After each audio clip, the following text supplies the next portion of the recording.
We're live? Yes.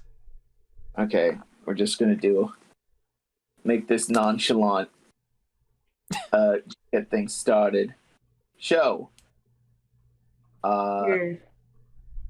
It is, show, after watching, frankly, a pretty distressing news report, seeing Uglug, being in a crowd of people running away from a dragon attack, you try to get some sleep. Some other stuff comes on the TV that is newsworthy, but not really worth the time at the moment. You try to sleep. 10 p.m. comes around, you're still not asleep. 12 a.m. comes around, you're still not asleep. 3 a.m. comes around, you're still not asleep. 5 a.m. comes around, you just can't sleep. A walk might do you some good. So show. We did talk about some things before the session. Where do you want to go to first? Probably just going to locate the room in which Shava is in, or at least like the wing.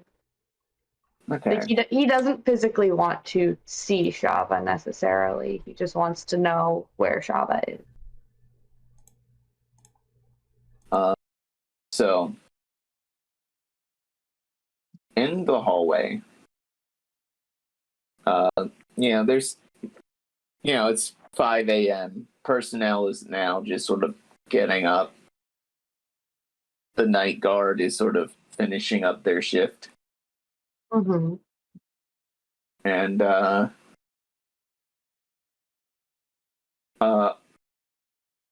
you start to smell the delicious scent of coffee. And the man holding that cup of coffee is our good friend Max, who is very, very small on my screen. 2-inch tall Max. Max got 12 feet shorter. 12 feet? Yes, he's a microscopic being now. He was 3 feet before. Yep. It just makes sense. As it turns out, the wizards decided to pull a prank on him and used reduced person 3 times. It was very funny. Everyone laughed. Anyway, back to the point. Max, you've been wanting to see show. Oh, hello there, Show. What are you doing up at this hour? I'm just walking. I couldn't sleep. What has been getting you down? Nothing really. It's been a long few days. That's right. That's right. You had the little incident with the old god?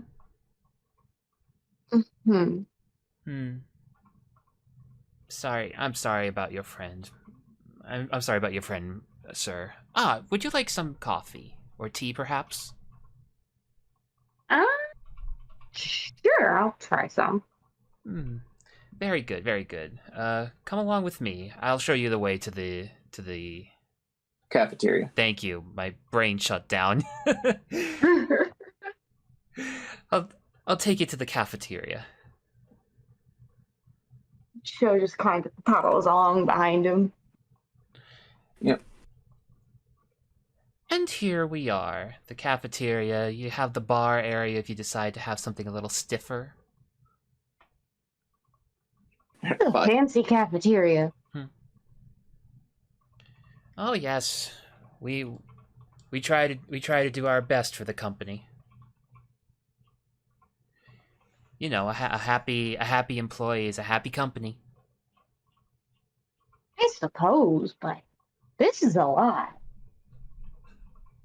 Like, just for regular people, that's a lot.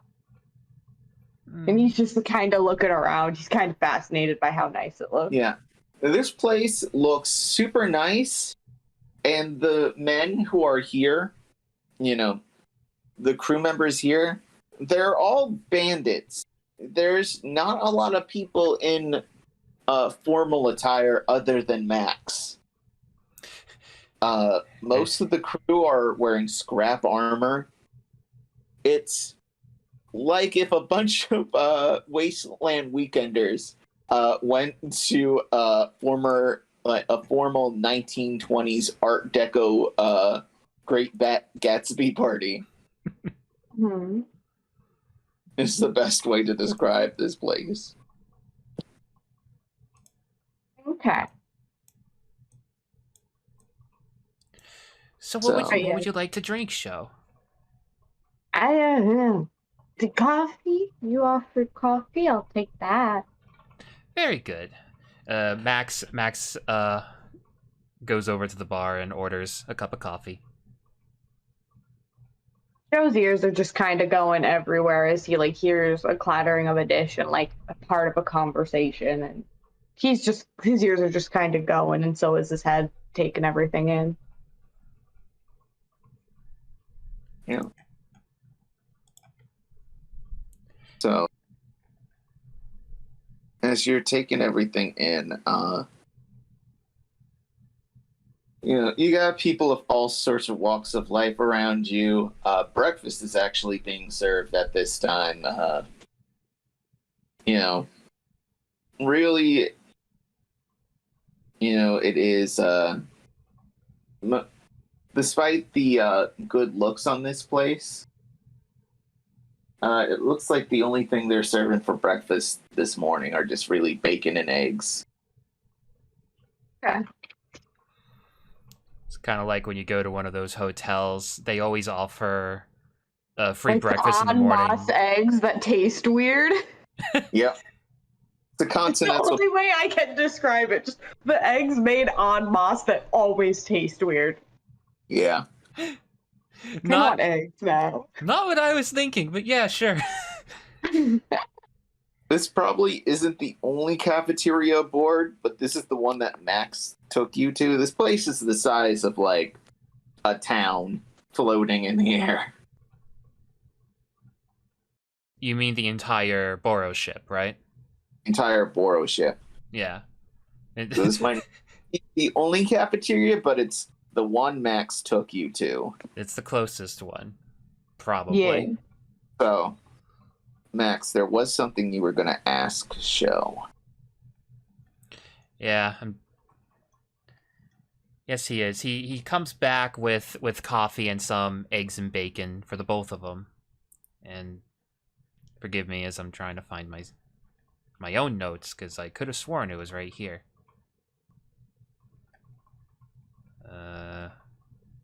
One moment as I figured this out. I remember you wanted to talk about Abner. I did, but I wanted to find my actual notes, because... Yeah. Insert Jeopardy theme music here.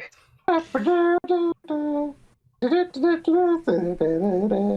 that was even the Jeopardy theme. What? I don't know what you were doing. Right. I'm sorry. Mix up Jeopardy and Price is Right. Oh, I just needed to go a little bit further back. Alright, I'll just cut that out. Yeah. Do what you want. So Max comes back with the coffee and bacon and eggs. Here you are, sir. Oh, thanks. And he proceeds to just start nibbling on a piece of bacon. I'm sorry you haven't had the most restful of sleeps today, Show, but,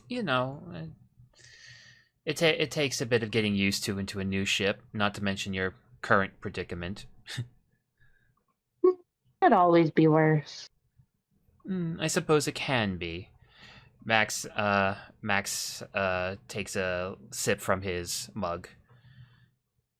Mm-hmm. Show kind of organizes the things in front of him, takes a sip from his coffee, and he kind of like tilts his head and looks over at Max, and he's just like, "Why'd you decide to have breakfast with me?" Well, you're our guest this evening for the next week or so. Gotta know the people that's gonna be sticking around for a while, you know?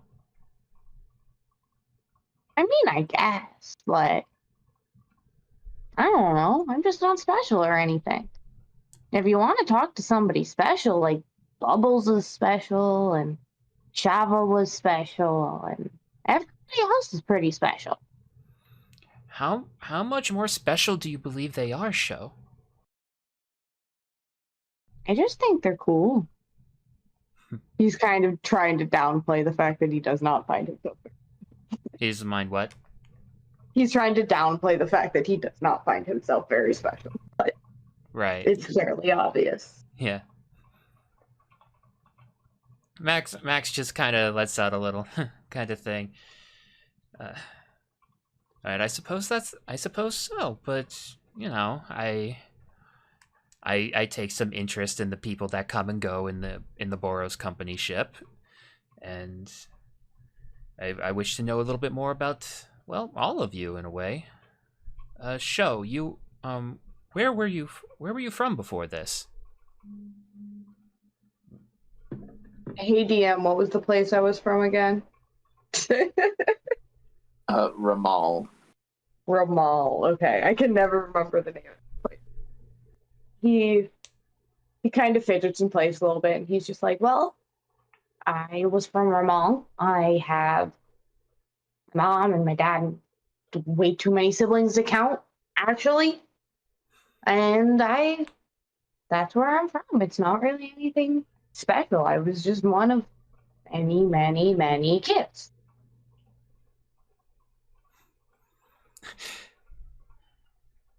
And I decided to go dance. And he just kind of shrugs. Max is smiling, listening to everything intently. You see the little mustache smile on his little face. He hasn't touched his eggs yet. He just takes another sip from his coffee. Sir? Is that actually in character? No, but I just want to know. I just want to know. Does he just like not like eggs? Yeah, roll me an insight check. An insight check? Oh, I gotta go back to it. Insight. Where's my insight? My insight's awful. Yeah. It just seems like he just isn't up for eating yet. He was listening to the conversation. It'd be rude to eat while someone's talking directly to you, you know? Yep. Especially if he's an open mouth chewer. Mm-hmm. Couldn't say it better myself. But you're unsure. You think that might be what's going on. He's just too enthralled in your little the conversation. All right. So Showed like doesn't say anything more after he says, "I decided to go dance." He just kind of leaves it at that for a minute. You wish to go out to do your own thing. I find that admirable. I just wasn't made for the family business. It wasn't fun. And they have a whole bunch of other kids who can take that over. I don't have to be there. What was the family business show? They ran a little shop selling stuff.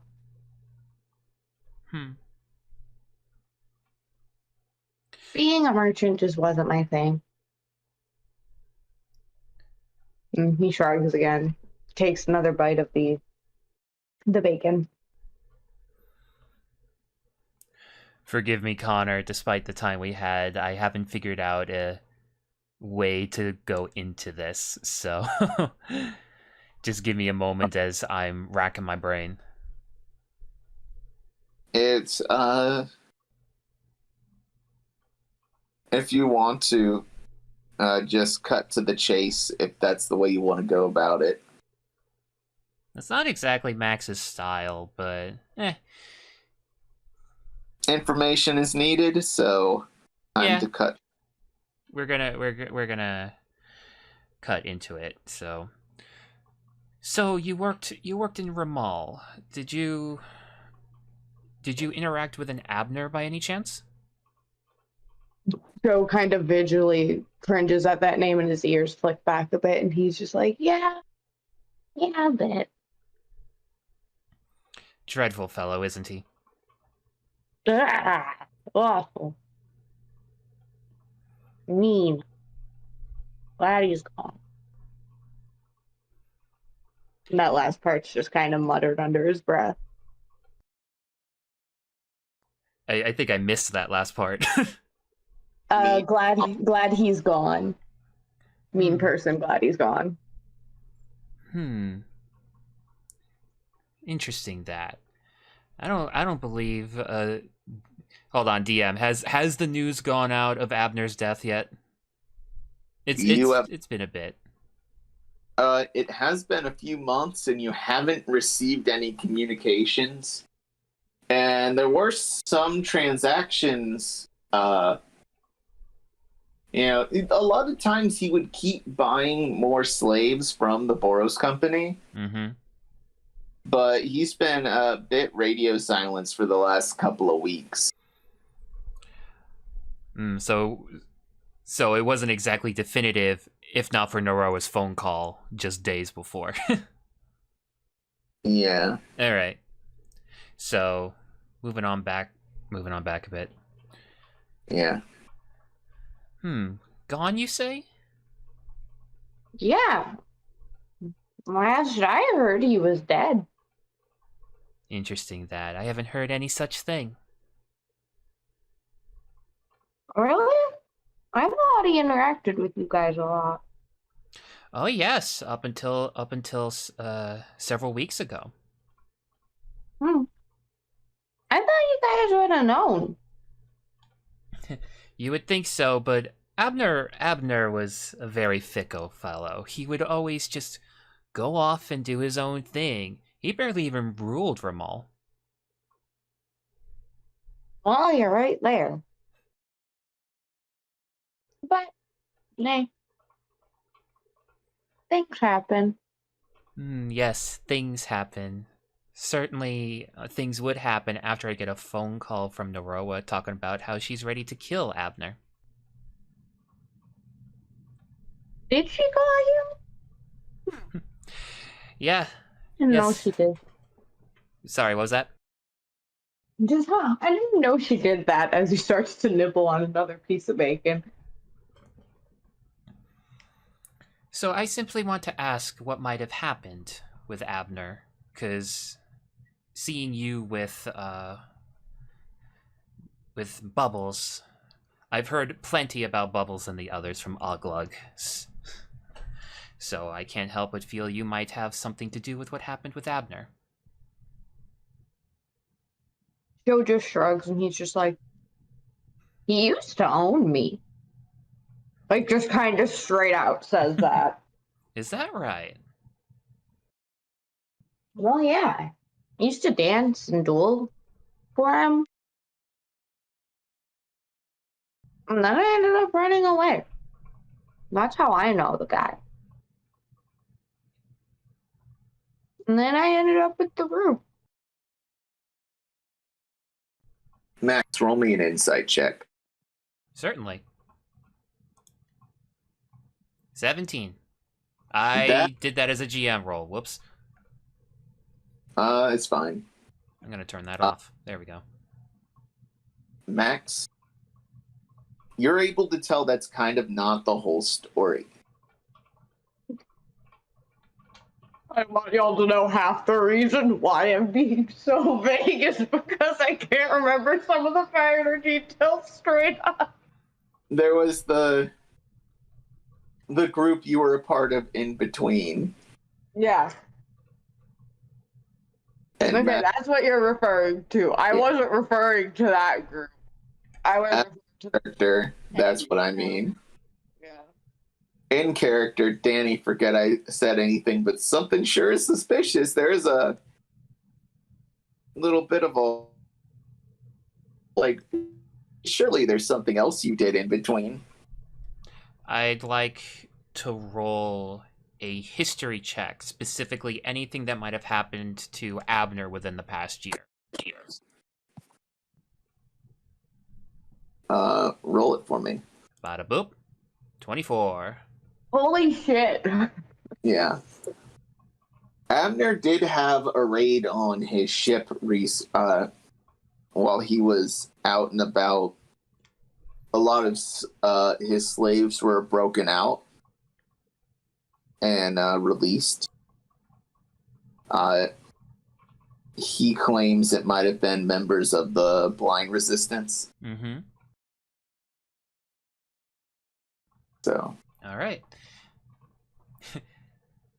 So Max kind of keeps his simple little smile going on, and he says, "Were you there during the raid on Abner's ship from the Blind Resistance?"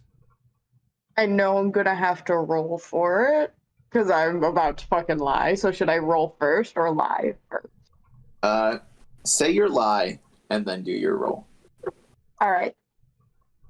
He just kind of looks at Max and he was like, "No, at that point I was kind of punished for not listening to something no one wanted me to do." So it's like a half truth. Roll me deception anyway. All right. Roll, please. Oh, there we go. All right. Nat. I'm Roll. Say. Yep. Nat 20. Holy shit! Fuck! This kitty is full of Liddy. What? Litter. It's like I had a feeling that was the case, but okay. Yep. I suppose that could be the case. Trapped in one of Abner's prisons, unable to get out. Not as if half the ship was blown off because of that raid. Joe shrugs and he's like, "No, I was punished before all that happened." Oh yes? How many times? I was kind of unruly, but this last time not listening was the worst of it. You can kind of tell by the way, just as the way he's asking the questions, that he knows what's up. Mm-hmm. Listen, Show. Show's just still kind of dancing around it. Mm-hmm. Listen, Show. I'm not mad about what happened. I'm not mad about what you did with Abner. Sure, it was a bit of a cost deficit for us, but it's all right. However, I do want to know a little bit more about that Blind Resistance. Do you have Joe just anything? kind of looks up at him, and there's a slight kind of glare to his eye. He continues to smile, but you see him open one eye through his squinting eyes. You can't help but feel you see an amber glow come from behind it. Yeah, it's that anime character who usually has the kitsune closed eye thing, open the eye, and it's slightly terrifying. Yeah. It's a little intimidating. If he wasn't 3 feet tall, then maybe it would be more intimidating. Yeah. But it's literally the cat with the knife being pointed at it. Joe just like shrugs with an exasperated sigh, and he's just like, "I really don't know. I wasn't very high up in any of that." Do you remember any places you might have gone to while with them before you joined your current group? He looks this man dead in the eye, and he's being like quite serious right now.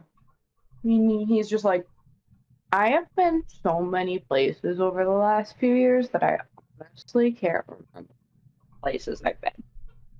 You started to trail off a bit there. but I believe you're saying you've been to so many you don't remember. Yeah, it's in recent years he's been to so many places that he can't really remember all the places that he's been. And that's also partially because I, as the player, cannot remember all the places this man has been either. Mm-hmm. Just to clarify to you, Pip, you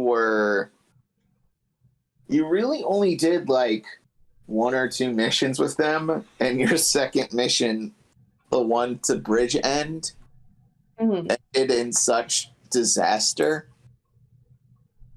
and fire that one of your hookups that you made while in Bridge End, you ended up sneaking aboard with, and that's how you met the party. Oh, I remember that.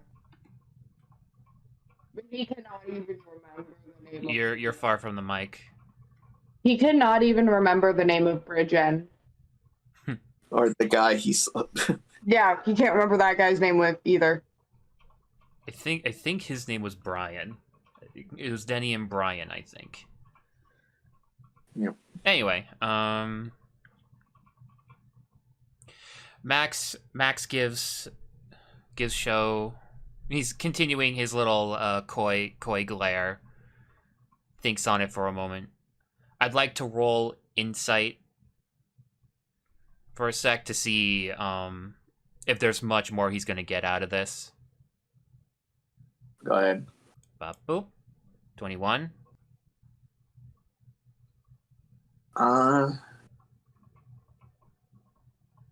Not much. This cat definitely goes with the flow.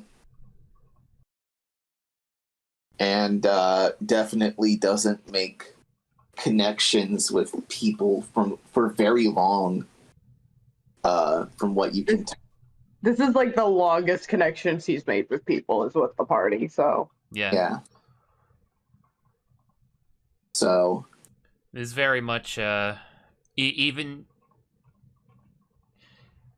if there were loyalties, Show doesn't have much information to go off of anyway.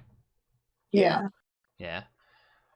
And Show, you've also noticed, despite your time here on the ship, you have not once seen Naroa. And Max coming back would have been announced, at least, or you would suppose that, top brass before us would know when where each other are at. Mm-hmm. You'd assume Naroa would have came to see you guys. Okay. Joe kind of tilts his head and he's like, "You're all done asking questions. Can I ask one?" Max seems to lighten up a bit, sighs and shrugs and goes, "Go ahead." You said Naroa called you, so obviously you know Naroa. We haven't seen her or heard from her. Have you seen her, heard from her in a while? I thought she would have been here with you. Well, she's out on a mission. Off to... Yeah. Continue it real quick. Yeah. Finish up. She's off on a mission, off to take care of the blind resistance. Roll me deception, Matt. Show, roll me insight. Insight? Yep. I think it might be better to start with the insight. Oh. Still not quite there, though. 23. I did not need this fucker in any roles. Yeah, no, I'm just gonna tell you right now, it's gonna be hard. Okay, you believe him for now, but you also feel as that's not the whole story, Show. But you're probably going to leave it before tempers raise. Mm-hmm. You are surrounded by a bunch of, admittedly sleepy, but surrounded by a bunch of sleepy bandits. Yeah, you're not on your home turf. you're on his. Yeah. You also get the feeling like now is probably the time to bow out. Joe kind of, he shrugs at that answer. He's just like, okay. I just miss her. Thought you might be able to get me in contact with her. It's no big deal. Sorry, He just kind of, I missed that last bit. he says, I just thought you might be able to get me in contact with her, but it's no big deal. Oh, And then he kind of stands up and he shrugs. If you'd like, I could give you a sending stone with her number. He nods and he's like, if you could, I mean, I'd like that. I thought she was kind of cool. Max nods and snaps a finger, catching the attention of one of the bandits, and he comes over. It's another Noel.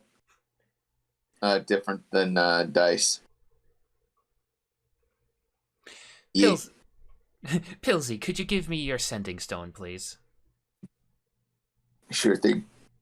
Thank you. I will be sure to give you a backup phone. And he punches in Noroa's what looks like Noroa's number and passes it over to Sho. Okay. He takes it, he pockets it, and he just kind of nods. And he's like, okay, I think I'm gonna go try to get some sleep again. And he kind of yawns and stretches out his back. His tail kind of fluffs up a little bit. Do take care of yourself, Sho. It is going to be a long trip. Yeah, it is. And he just kind of sighs and walks away, waving his hand behind him.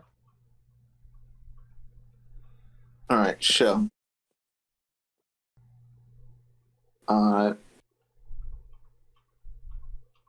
When you leave the cafeteria, you do see directions to main office and directions to labs written on the walls. Where would you like to go to first?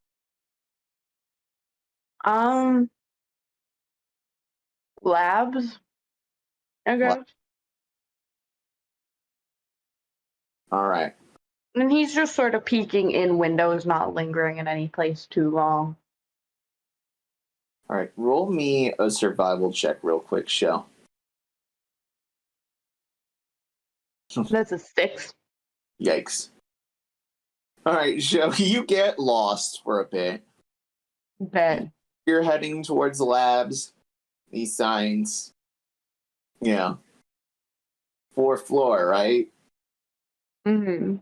And then you notice the floors have letters next to them. 4A, 4B.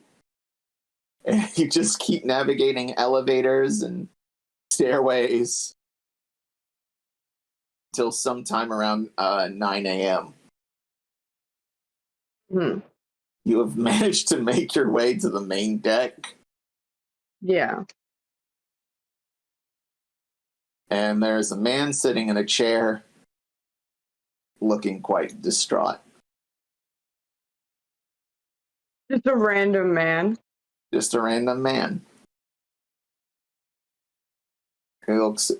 He's wearing a fur-trimmed sort of robe, a big golden belt, a necklace with a eye on it.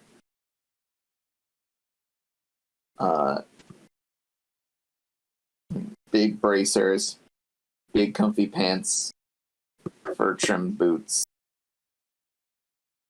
Lounging in a chair, just sort of looking like the most depressed man you've ever seen. Despite the art here.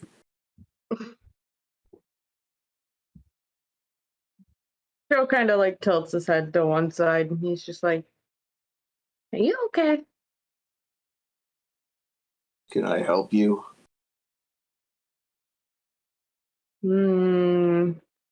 I'm a little lost, but other than that, no, not really. I don't know how you got here. I don't know either. We have to get that elevator fixed. Sorry. I can help you. What's your name, kid? It's a show. My name's Boris. Nice to meet you. Huh? And you can see just like the visible shock in his face. He's just like, what do you mean? What do you mean? That's my name. Like you're Boros of the Boros company? Well, whose ship do you think you're on? Boros? Yeah, you're on my ship. Honest, Oh. the elevator leading to here is supposed to have a key card, access only, but it looks like I can tell you it didn't, and your security's very lacking, and I'm sorry. yeah, no. This is what I get for making this ship out of a bunch of other ships. For what it's worth, it's really nice. Thank you. I appreciate I'm sorry, I just looked over and I saw my cat under the door. it. Sorry, what? I look over and I see my cat's paw under the door as he's just meowing. Like a fucking, The door is open. Push it. Anyway. Wait. Show. That sounds familiar. I hear a lot of names. Would you have been a friend with Uglug? Ah, yeah, I was friends with Uglug. I mean, I still am, but I haven't seen him in a while. He had to go leave. That's a shame. I really could have used them right now. So could I. I think we all could have used someone like Uglug. Yeah, he was good. I miss him. Same. Where were you looking to go? My friend, I think, is currently in one of your labs. I just wanted to figure out which one. You're looking to where the labs are? Yeah. I don't know if you know their name or anything, but I'm looking for where Shava is being held. I don't want to like go in and mess up anybody's work on her or anything. I just want to. Wait, Shava's in our lab? What's Shava doing in our lab? I don't know if she's in the lab. That's where I thought she'd be, though. I don't know if she's in like some sort of other containment or something. I can have someone escort you. I don't want to go anywhere near the lab right now. Okay, Until that's fair. some things are figured out. I'm talking too much. I'll get I mean, for what it's worth, you look happier talking than not talking. I've just had a lot happen recently. Like bad things? Are you okay? I had a friend leave. And some things have happened with my family. Can I ask what kind of things happened with your family? I can kind of understand family problems. You look like a little young to understand this family problem, but you know what? Take a seat. He sits in his basically a throne. Basically, you come to know. It just kind of sits crisscross in front of him. This is adorable, by the way. He sits just crisscross in front of this man, looking up at him. Yeah, no, this is adorable. Yep. So, Boris, so I think I should start with my friend, my oldest friend. She's, we've had debates here and there on how we wanted to run things. When we, first made the Boros company, but I had seniority, so I made the decisions. Mm-hmm. She, didn't, but was, she had issues with how I ran things, but ultimately at the end of the day, we both agreed this was going to be for the greater good, making this company. We'd take over the slave trade, but do it our way. And instead of leave it in the hands of, unorganized, pardon my French, monsters. Keep something ethical. Be in charge of it so that way we can control how it works. And I wanted to expand that philosophy to magic item trade, etc. We were from the Godways. If you've, have you ever been there? Has he ever been there? Probably not. Joe just shakes his head. He looks fascinated. He's got like this wide-eyed, fascinated look when he just shakes his head. It's a place out west.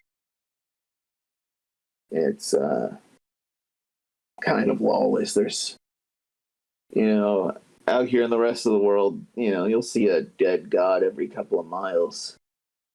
In the Godways, it's the biggest concentration for them for at least 1,000 miles.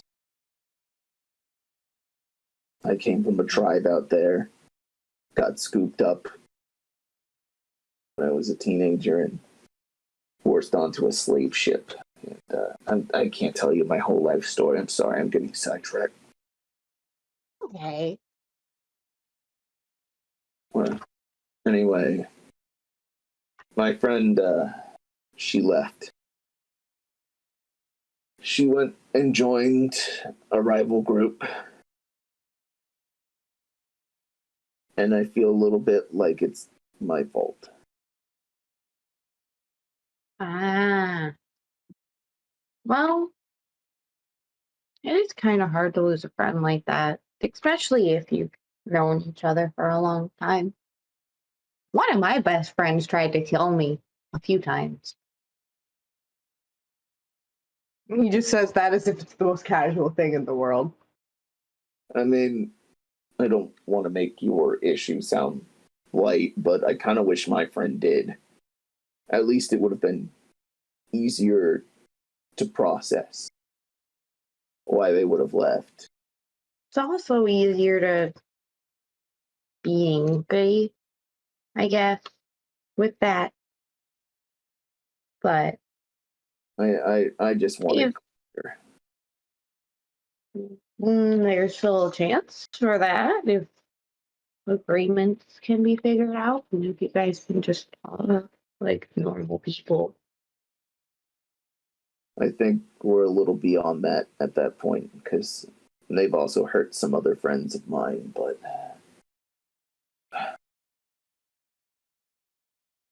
I'm gonna miss her. I could really use her right now.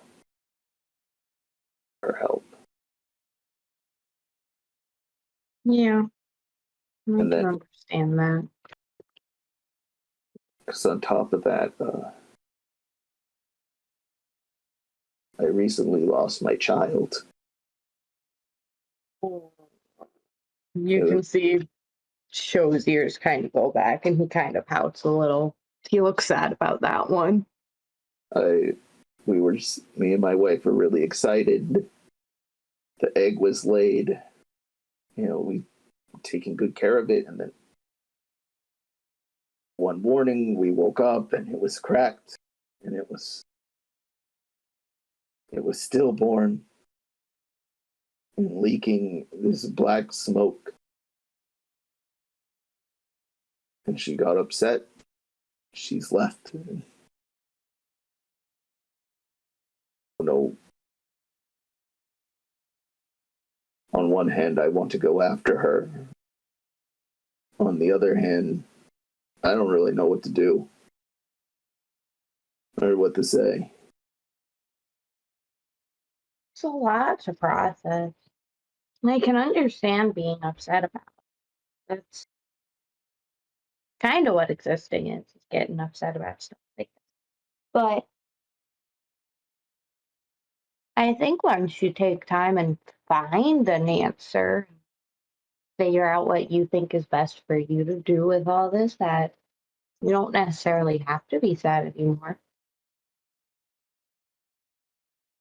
I guess. I got almost all the power in the world, and I feel incredibly powerless. It's a little funny. Anyway, one of my men is on their way to get you. Thanks for that. Yeah, no problem. Thank you for listening. I haven't talked to anyone in a few days. Well, maybe you should reach out to people a little bit more. Maybe someone could give you better and more advice than I can. Like you said, I seem kind of young to relate and give advice on some of these things. But at least I can listen.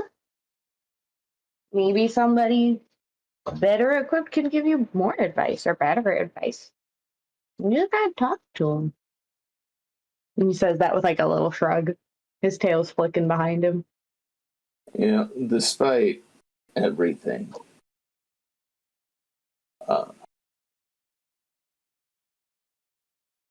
honestly, the people I would have gone to are non-responsive at the moment. So I appreciate your time. And a random Boros grunts, a half orc and a human look terrified coming into the room, like checking to see if it's even safe to be in here. Mm-hmm. What do you need us to do again, boss? And his disposition turns from that calm happiness to, my friend here needs guidance to the laboratory. They're lost. Right away, sir. We're sorry. Be quicker next time. Understood, sir. Understood. We got it. And come with us, sir. And they take you with them. And Sure, fine. Kind of just follows behind, trot along.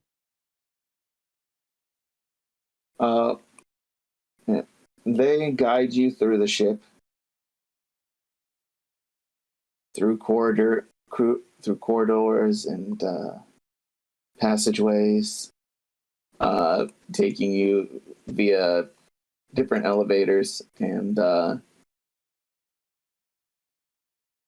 you finally get to the lab. It's like, do you have any, eye conditions, sensitive to sunlight? Joe just kind of blinks and he's just like, my eyes don't do very well to sudden brightness. Why? Yeah, you might want to put on some goggles. One guy in there just refused to do so.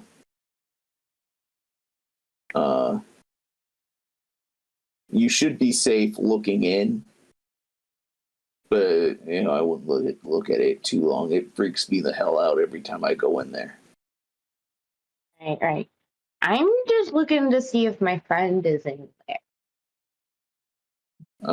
Was the Drow woman? Yeah, the Drow one. Yeah, no, she's in there. We put her in the same container as the thing.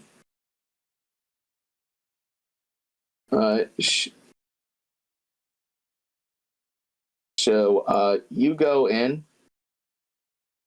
and you see Gundor just sort of you know, mages and artificers working on stuff in there. While you actually see Gundor in there, sitting in front of a big display. Mm-hmm. Display area, like, a glass container with enough protection runes, and one air vent sort of like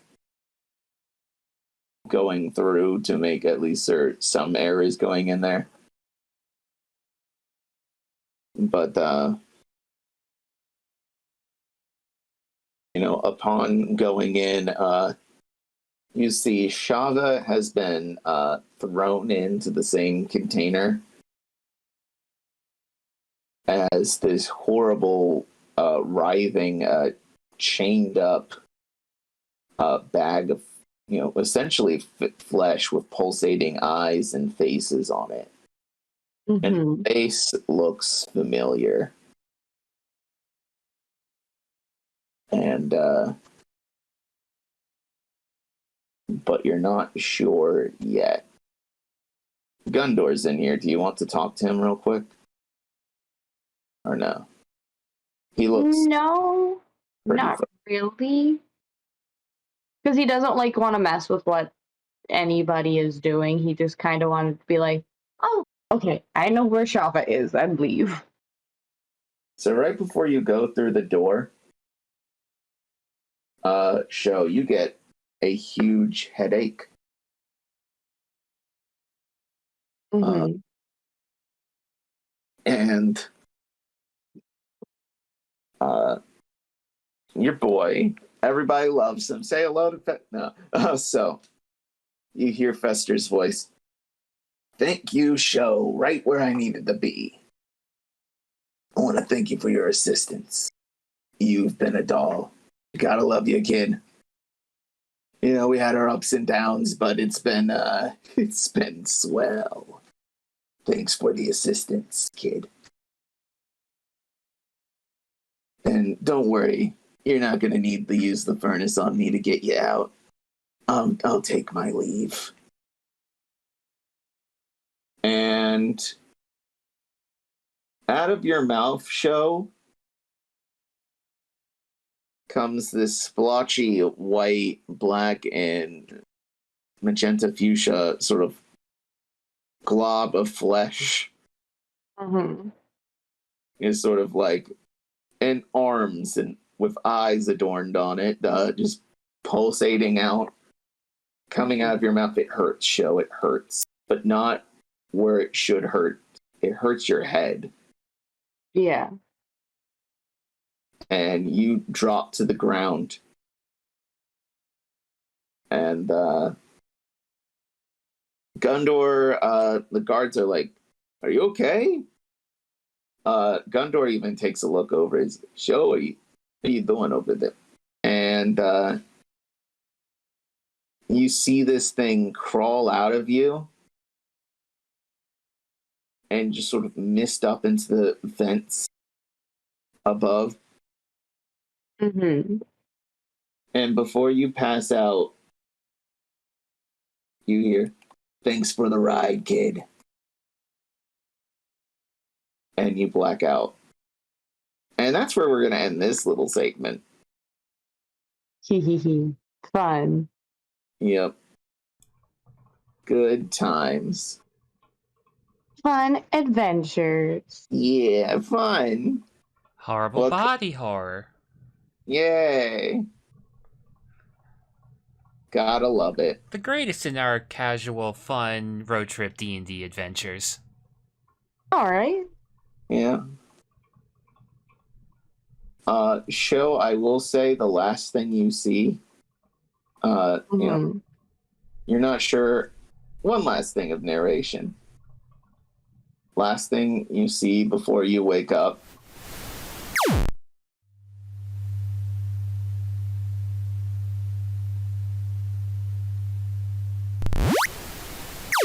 We're back once again with another episode of Outcast Song, featuring me, Boosh /Connar / your friend and DM. I'm joined today by Tom Posie, who are, playing Bubbles and Ashter respectively. And we have a few guests who We do? I'll announce. We do, but I'll announce them when they pop up. I don't know what you're talking about. Okay. All right. Danny, the editor, don't be goofy. I'll stab you. Anyway. So, last time you guys spent some time in Mycelia, got some stuff, definitely got money.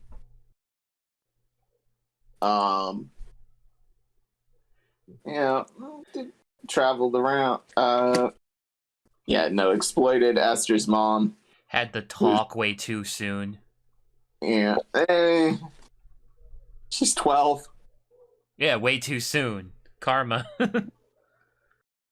Okay, maybe not that soon. Still, just sort of... I guess that was the payment for getting all that money. Yeah, no, it was more of getting the talk in the worst way. Yeah. I was gonna say, I don't think it's too soon. I think it was just not done well. The worst way. Listen, yeah, we mean well. However, our terms of delivery were very wrong. Wow, Tom, you sound real different. Anyway, last time the episode ended with Max offering our intrepid heroes a ride, which by a ride he took them back to Boros HQ, and on that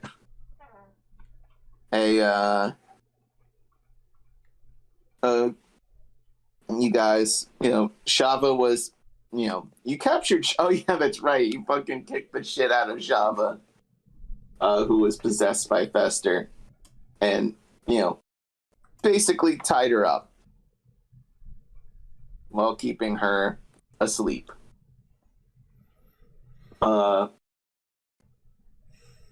Gundor's been staying with them, and Gundor came with you, and as Shava was wheeled away to where Max was going to hold Shava, Gundor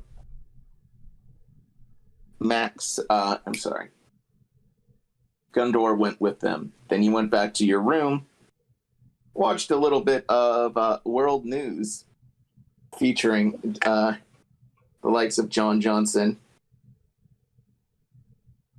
and others. So the ending of the news report. Do you continue to watch the news after hearing what happened in Hushbuster and seeing the image of Uglug running through a crowd of people trying to escape a dragon attack, or do you turn it off? Yeah, no, Bubbles leaves it on. Okay. Bubbles, she'd be interested in hearing specifically stuff about that. If they stopped talking about it, depending on what they said, Bubbles might turn it off, because she wouldn't be too interested in other things. Basically, what do they start talking about next is actually what I should be asking. A puppy did get stuck in a tree, but the tree was a treant, so it just picked up the puppy and put it down. Bubbles says, well, how did the puppy even get up there? It's not like a cat. Like, it can't climb. Like, obviously the treant put it up there so he would seem like it was the hero. Put a puppy up there for clout. Yeah. Typical news stuff. There's a late night deity report.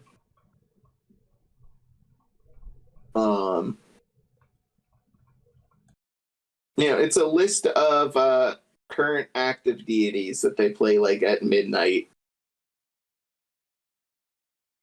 That goes where you see the celebration dragon after 30 minutes. There's a lot of local gods, a lot of popular ones. The popular ones are set first. Then the local, very uncommon ones, and then there's a list of new ones. Do they do this every night? Yep. Like, it has in Revenants too. Scrolling, like the names scroll through as like classical music is playing, and they have text scrolling on the bottom from left to right. I'm sorry, from right to left, going in reverence to over and over.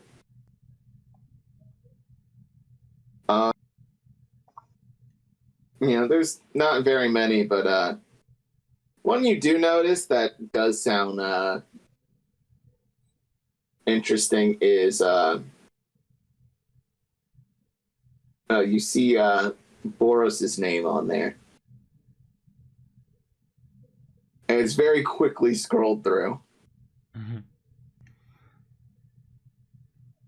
Does it require a check to read it? No. Say you notice it for fun, and then it's around midnight. Do you go to bed, or do you want to try to explore the ship? So are we at the big ship yet? Yeah, you're at the big ship. You've been in the big ship. Okay.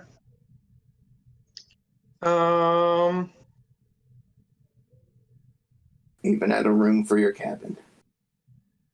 I think I'm gonna explore. Yeah, I'll tag along. All right. So, in the hallway,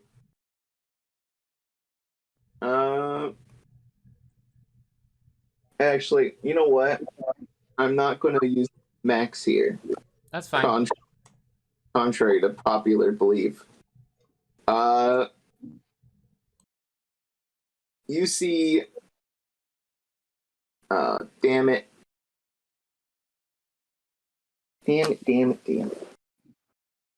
Oh no, it was the wrong one. Yeah, damn. No, the editor's name is Danny, not damn it. So you see two men in the hall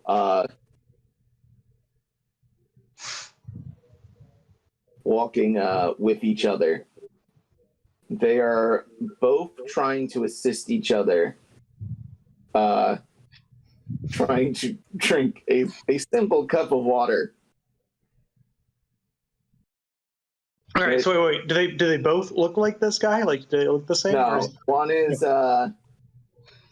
if I had the art, I'd love to show you the other motherfucker. You just gotta imagine the other guy, really. All right, yeah. Look, I'm not playing this fantasy D&D game in where most of it takes place in your head to fantasize. All right, I want to see pictures. Give me a sec. I'll find them. Keep going. I'm just messing with you. What does the other guy look like? One is this guy's the half orc. The other guy's a half elf, just a swoldo. Okay, so like it looks like they're very similar, but one's an orc and one's an elf. Yes. Yeah. They're both half. Yes. Wearing varying levels of pants. Oh, hold on a second. What does that mean? What does varying levels of pants mean to you? Well, so is it like the orc who is not wearing pants? Because he's not wearing pants. Listen, he's wearing green tights. You Connar, don't know that. Connar sent him in Outcast. Yeah, I put him in Oh, okay. All right, yeah. Varying degrees of pants. Yeah. And then the other one is And you said that they're trying desperately to hold up a glass of water. Is that To drink water. Yeah. Oh, okay. Their muscles are preventing them from putting their hands to their face. No, not at all. Not at all, Tom. Martin, send him the clip. So, just to describe to the audience at home, these two full-grown men are attempting to Oh no. mute yourself. He's just looking at the video to So understand. it's two men, one wearing bracers, in silver attire, wearing a silver speedo, while one is wearing gold armor with, not All right.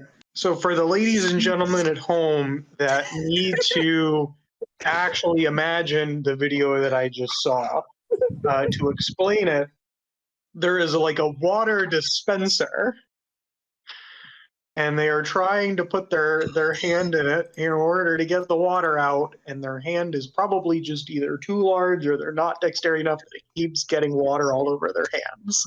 Is that a correct assessment of what they're doing? No, the end clip. It's just the end clip. Okay. Describe it. These two. Oh, wait, hold on. There was more. Give me a second.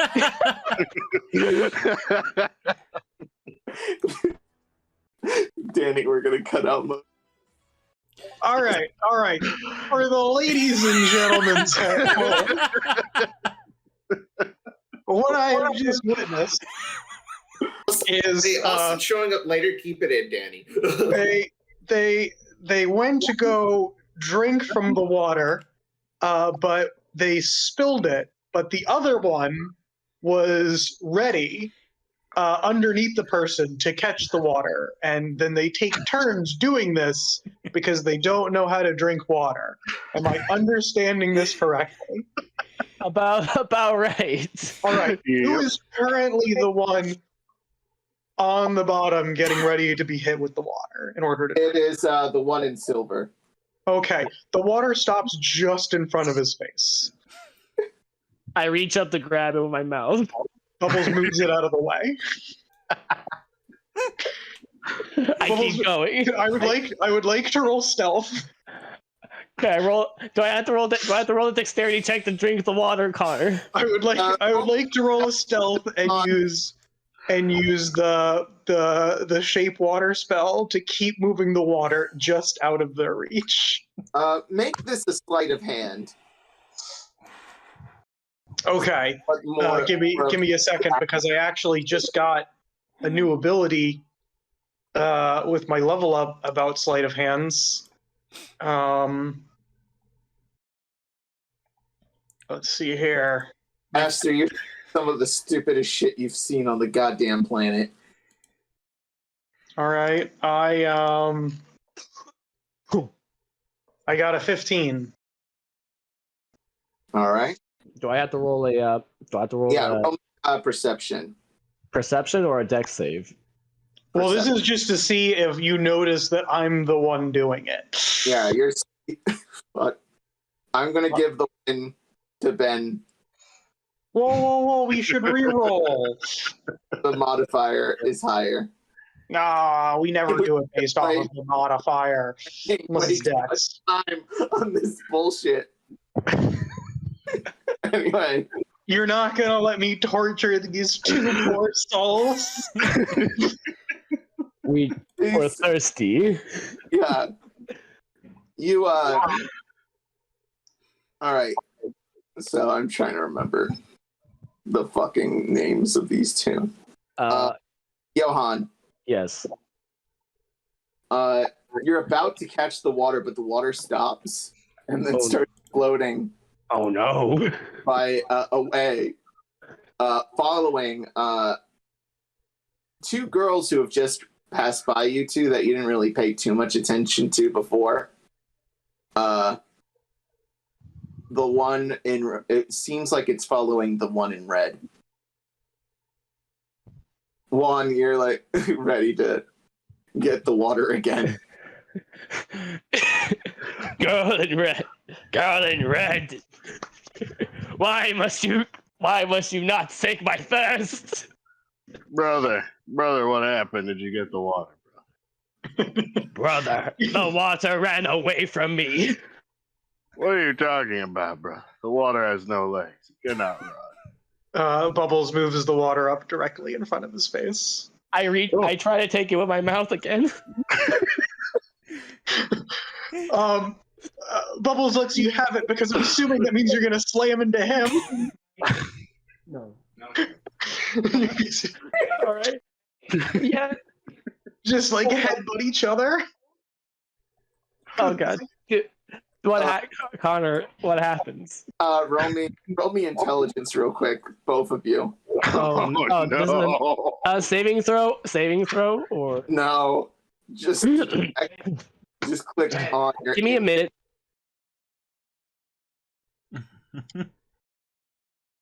Oh wow, I actually roll pretty high for my intelligence.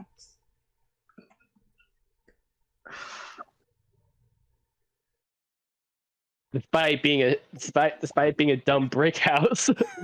Instead of bumping into each other, both of you using your force of lung really begin slurping the water in the air, finally able to drink it. Sort of much like Lady and the Tramp style, if you will.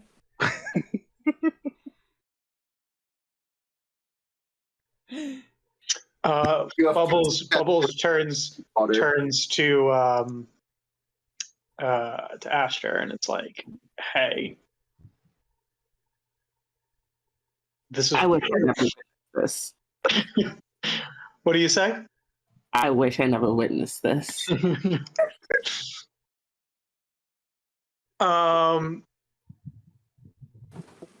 Bubbles turns to them and says, and she asks them who they are. She introduces herself. She says, "I'm Bubbles." I am Johann Yostar, and this is my brother. I am Juan Yostar. Bubbles says, "Okay, Yo-Yo. Let's see here.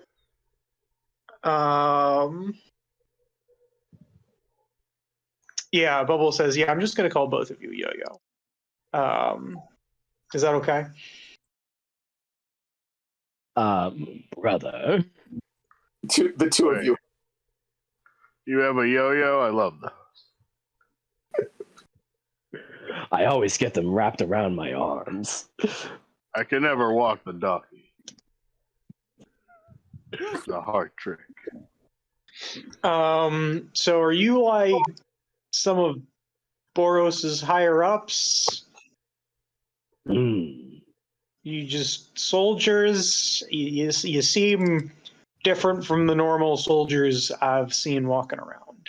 Yeah, most of the normal soldiers you have looked like almost Mad Max, if you will.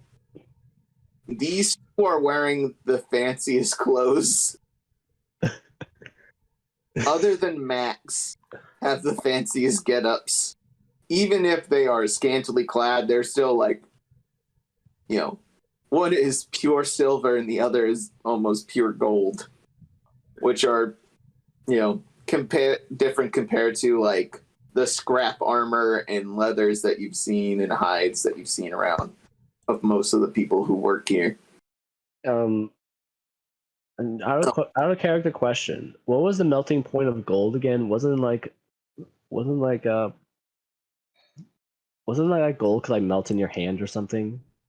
I'm going to say, low. for the purposes of this campaign, it's not actual gold. It just looks like gold. And like gold melting point is really high.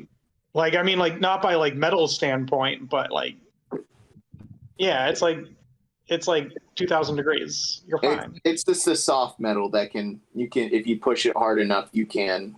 Oh yeah. You can bend it pretty well. Yeah. But nothing. Like the only like gold bars are like solid gold, but everything else isn't pure gold. Mm. Like maybe like certain rings, but even then, usually like you want like a lot of jewelry. It's like it'll like sit on something, to protect it. You've called these two yo-yos. They've gotten horribly sidetracked with their experiences with yo-yo. All right, Bubble says, "Well, it was nice meeting you," and like kind of like walks away and like does finger guns. Are we still talking about yo-yos? Are you? Yeah, because Yes. Bubbles definitely asked you like who you guys were. Didn't get a response. We're talking. Juan keeps talking about yo-yo tricks while I talk more about how the string keeps snapping. Do they have like a source of water? Like, are they getting this from like a water fountain, or do they just have like water bottles? It looks like the cafeteria is nearby. Oh, okay. So do they have any water left? No, they had up that they were sharing. Yeah, but so that was it. That was just the one cup. Yeah, you do see as you walk towards the cafeteria area, there is like 2 straws on the ground. And a trail. Yeah. So we'll leave the two yo-yos to their bizarre adventure, and we'll continue.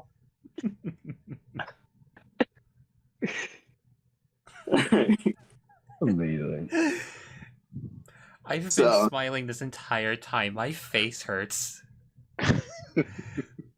Okay. I've been waiting for this moment for so long, and it's even better than I expected. I can't believe Tom's going to dissolve the entire water supply. No, if you guys had any water left, as Bubble was just she was gonna freeze it. I mean, like, it's just like, put it between your muscles. Let the body heat it up.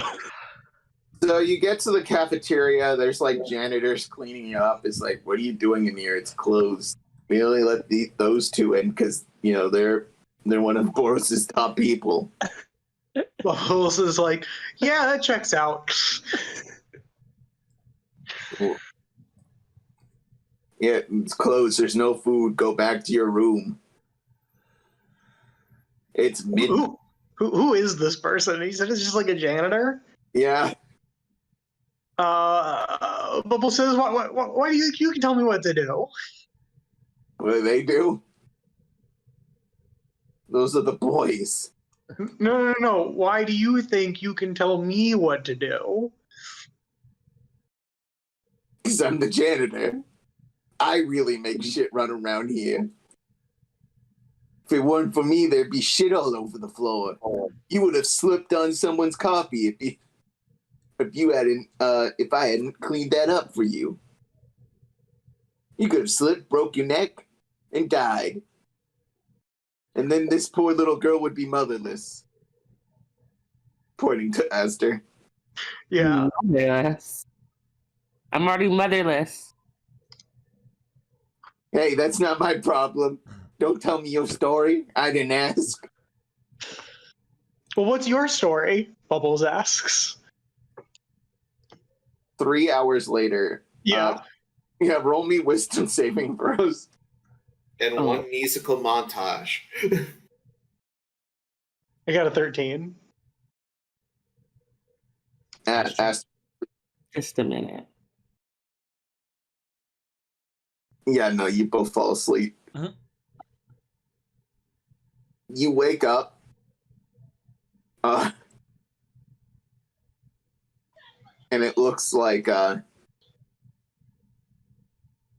you wake up on the backs of 2 larger Boros people, one an ogre. It's really just one ogre carrying you back. Do not be alarmed. My name is Benjamin. I'm here to carry you back to your room. I want to cast Hold Person. Roll it, I guess. Is it something I roll? I'm sorry, I need to roll it. Wisdom. Oops. What's the DC? What's the DC for hold person? It's just whatever your spell save DC is. Let's see here. 17. 17. Well, please do not try your magics on me. I am just trying to help you.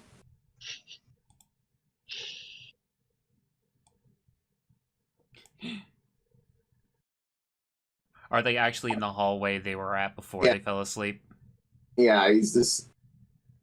He takes you back to your room. It looks like you were uncomfortable listening to Jeremiah's story about how he became a janitor. We have all been there. Please rest. Breakfast starts in a few hours. All right. We go to bed. So, next morning, what do you guys attempt to do? It's around 9-10 a.m. when you wake up. Didn't we want to look for a store or something? Yeah, I was also going to say, have we gotten in contact with the ship to let them know to come pick us up at this point? Not yet. Well, I can call them, right? I got my stone. Do they pick up? Yep, you can try. All right, I'm gonna give them a call. Wait, actually, you cannot, because you need to have at least met the person once in order to get the stone to work. Unless is this your old stone or is this a new stone you guys had to pick up? No, Bubbles has never had a stone. Okay, then yeah, you don't have their contact, so you wouldn't be able to call them. Oh, okay. So. But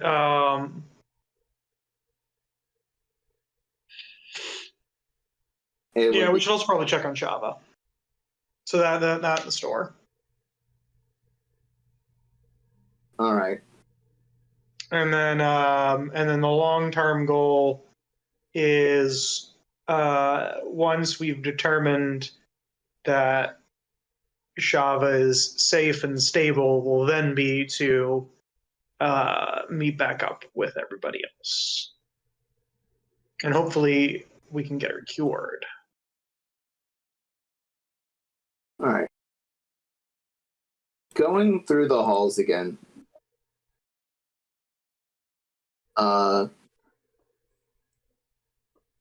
You see the boys once more. But this time, they are also accompanied by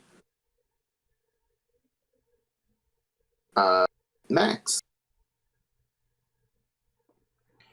And, You all right? You kind of cut out. yeah. Yep. No, I stuttered for a bit. Max, you've been meaning to actually talk with them. So your plan of interception has kind of what? Worked to party again. No, I got you. Oh well, hello there, Bubbles and Ashter, correct? Yeah, that's us. How was your sleep last night?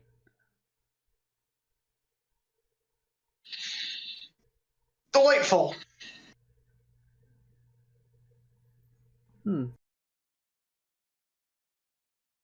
Very well then, if that's all you're gonna say. Bubbles pulls out one of their water skins, opens it up, and then takes the water out, makes it like a little magic circle, and just kind of puts it near the face of one of the yo-yos. This is a peace offering, like Bubbles is like.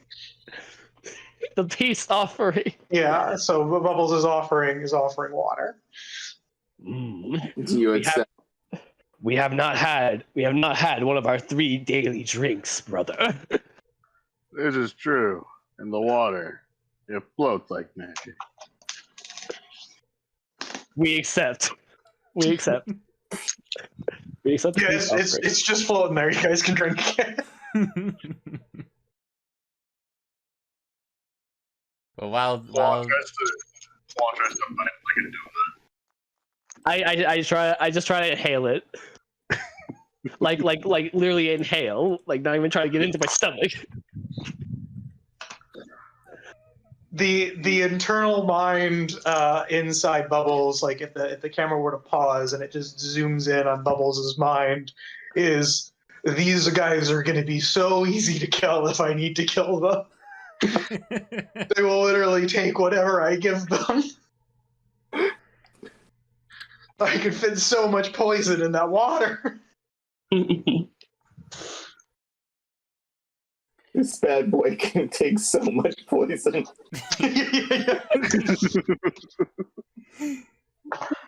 I see.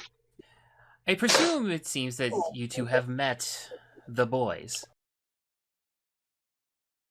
Yeah, Yo-Yo and Yo-Yo. Such wonderful names. Where are you two off to?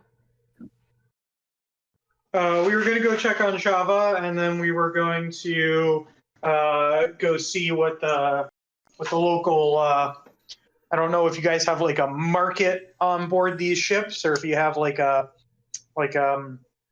they called? Bazaar. Well, like a depot. There's a term for it. I think Posie has it, a bazaar. Well, no. I'm thinking like this is like in like military bases. If you go on base, there's a store on base that has a name.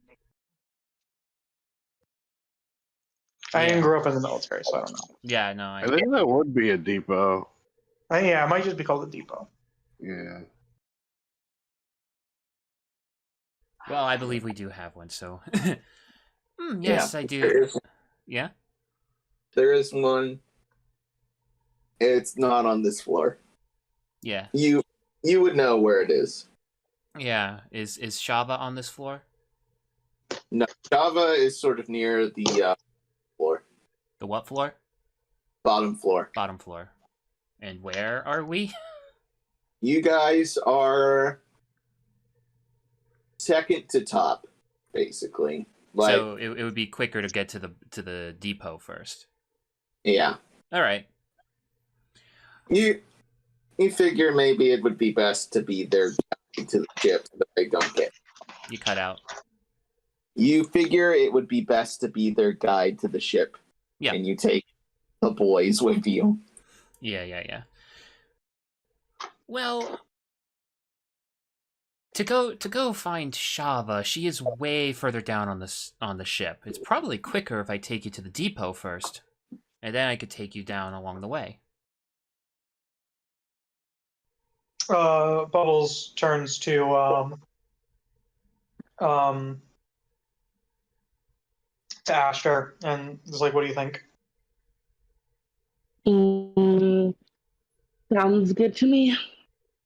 Can I do an insight check on? Is it Will? Max.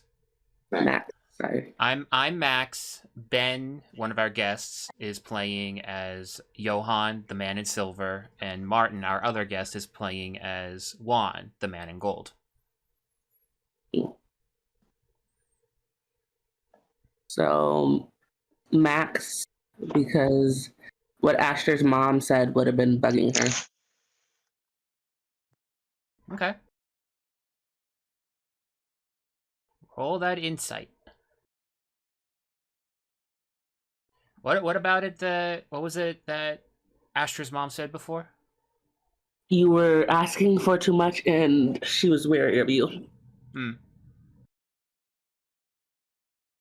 Okay. Connar, what would you say Because it's the stat I think it is, then... You have to ask me an inquisitory question, and I want to see how Max responds to it. So ask Max, do you tell Max what Ashter's mom said? Maybe I would ask what his relationship with my mother is. So, Max, all of a sudden this child blurts out, "What's your relationship with my mother?"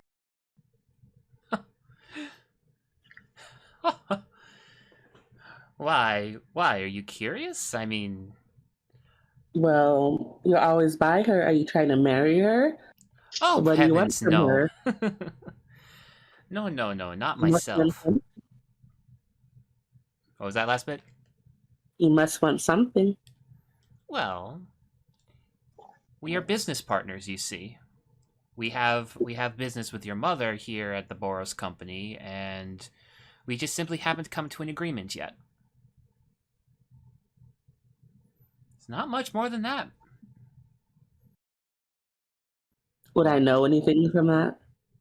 If you're 18, there might be a little bit more. There might be. We'll see. Come along now. How about I take you two to the depot? Or do you wish to go straight to Shava? We can go to the depot first. All right. So as we're on our way... As you're on the way, you get to the depot. Yeah, this part of the ship is a bit ramshackle. There's a lot of steam. You could probably tell where this probably the boiler room of the ship.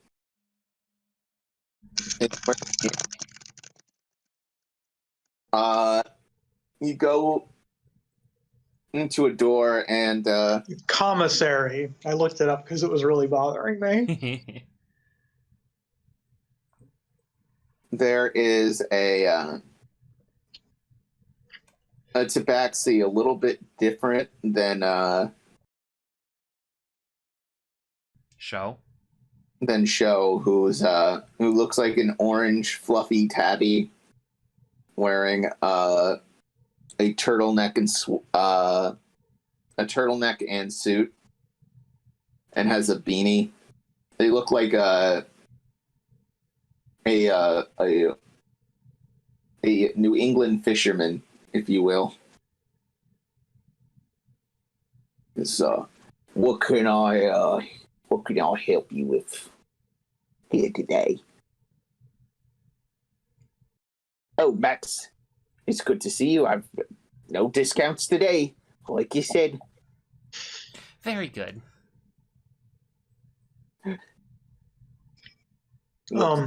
Max. What are the stuff like?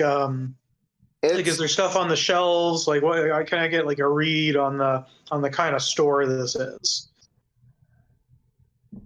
It's Is it like generic stuff that like people would need, or are there like a lot of weapons? It's a lot of like common weaponry, a lot of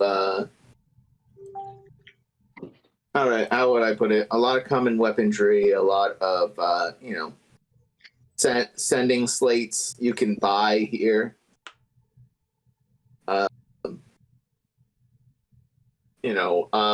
Food, rations. Like, yeah, there's cafeterias, but, rations for missions, stuff like that.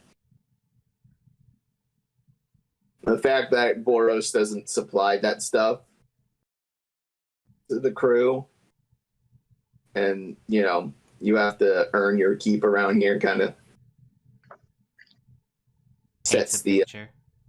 Yeah, it paints the picture. I asked him if he sells transportation. No, sir. No, sirree. We don't sell transportation here. Not at all. you need a ship out, that can be arranged with Max here. Max does a little wave with his fingers. You can ask one of the middle managers, but they have to report their stuff to Max. So, if you want to cut through it, you would have to ask Max. And we could schedule you a ship out if that's what you wish. Bola says, well, we need to see how Shav is doing before we think about that. I was just asking for the future. Very well. Is there anything you wanted, Ashter? I think I should get a sending slate. It's probably a good idea. Oh, that 500 shiny right there. It's a bit old, but it should do you good. I don't think you can download games on it yet. Can I bargain the price down? He like looks at Max. Were you asking in character? Oh no. So the guy's boss is standing right next to us. Yeah. So you have to convince the boss to do it, not the seller. Yeah. You gonna charge a child 500 shiny? Where am I gonna get that kind of money? He looks like he's about to be sympathetic to your cause, and then he looks at Max. What you see reflected in his eyes is Max's eyes slightly open. Sort of like the intimidating, like, when the kitsune-faced anime character with their eyes always closed, like, gets aggressive and their eyes open with that disgust face. He is still smiling. He is still smiling. You kind of look back to Max and his face looks normal. And you look back to the man and he's to the Tabaxi man. He's like, "No, sir, can't do that for you. Sorry, miss. 500 shiny. Take it or leave it." I'll pay the 500 shiny.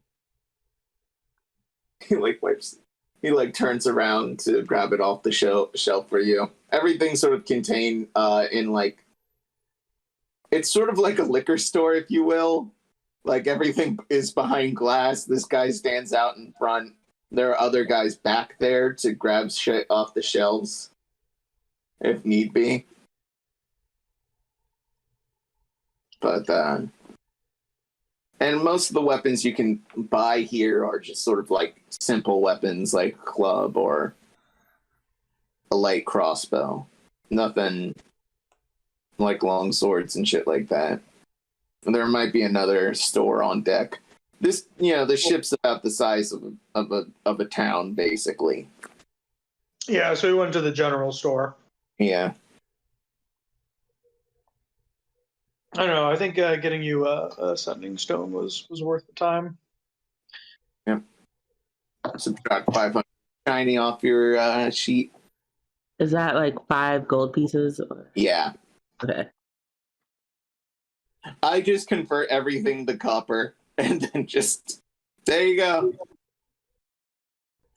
Because a shiny is a copper in this campaign, as a reminder. Mm-hmm.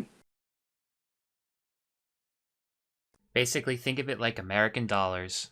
Every 100's a silver, and then every 100 silvers is a gold. Is that correct? I believe it is every 10. Yeah, so silver is 10. Right, right. 100 is a gold, 1,000's a platinum. And we're not even fucking with Electrum. Mm-hmm. Oh, you don't like Electrum? We didn't think about it, I guess. Is it on the Olympic? Will I get the Electrum rating in Devil May Cry or Bayonetta? I don't think so. If ever I make a game, Connor, I will do that just to spite you. It would just be 50 shiny. Oh, yes, Electrum. It's what the plant's gray. Yeah, but it's also like it's like 50 shiny, but in like for our equivalent, it'd be like if somebody like came up and was like, I've got these like French francs here. They're worth $50, and everybody's like, they use the euro. They don't even use this money anymore. And they're like, yeah, but it's money, you know. Like you probably exchange these for euros. You say, even though you can't anymore, you missed that opportunity. That's what Electrum is. Yeah. You find them in dungeons. It's like, oh, this is really cool. But a town, like a person who lives in a town, isn't going to take this. Although, funny enough, something like these shops might actually would take it. They would just put a fee on it. Like, yeah, it's worth 50, but they'd only give you 45, kind of thing. Yeah. Somewhere down the Oid timeline, somehow Electrum will become the conduit of a weapon. A magic item. Don't know how. Don't know where or when. It would be very funny, though. Anyway. Actually, do you want to know what it's like? Because what? It's like the Canadian pennies that I have. Because Canada doesn't use pennies anymore. I've got a bunch of them. the story. Mm-hmm. You guys, Aster, your stomach actually begins to growl a bit. So does yours, Bubbles. You guys haven't really eaten at all today. Oh, we should probably go back to that cafeteria. There's another on this floor. This is a big boat. Come along, I'll show you to the cafeteria. Go to whichever one's the local one. Technically, they're all local, depending on where you are. Mm-hmm. So you enter the cafeteria, and everyone there is a little on edge. It's about sometime in the afternoon at this point. Everyone, when you enter the cafeteria, is a little on edge, and sitting at a lonely table.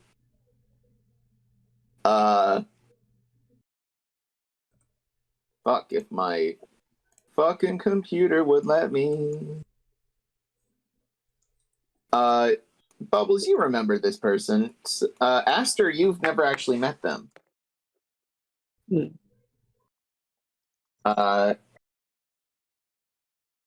see, Bubbles, you see Boros sitting at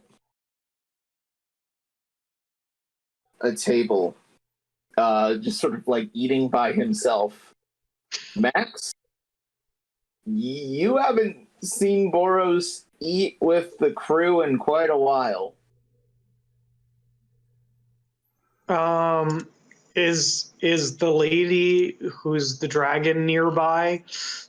No. Okay. Bubbles relaxes.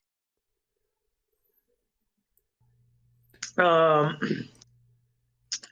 he's sitting at the bar or at a table? I'm gonna say he's at the bar. No one else is at the bar, and everyone's at tables looking. Yeah. Is this like a cafeteria? Like we get food somewhere else and then we bring it, or do we order the food? Sort of a mix. Sort of. It's buffet style. Okay. It's like a continental breakfast, if you will. Oh dear. I do believe maybe we should go to a different cafe. Boros seems to be particularly bothered. When you finish saying that, Bubbles has got a full plate of food and is walking over to sit down next to Boros. Max is good. Come on, Ashter.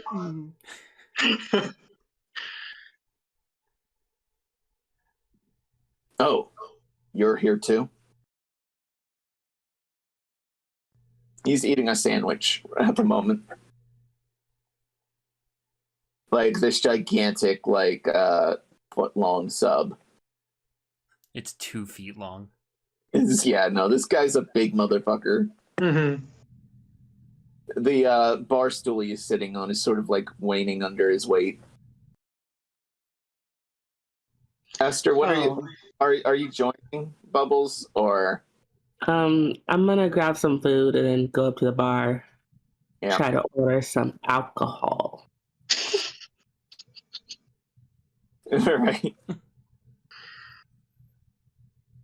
So, Boros is looking. Yeah, Bubble says, so long time no see. Yeah. It has been. You doing all right there, buddy? Nope. Bubble says, well, I was just in a really dark place because I thought that one of my only friends died, but as it turns out, they weren't. And so everything turned out great. Maybe whatever you're going through, everything will turn out great too. I'm going to ask you a quick question, Bubbles. I'm trying to be positive here. And I did get to talk to Sho this morning. It made me feel a little better.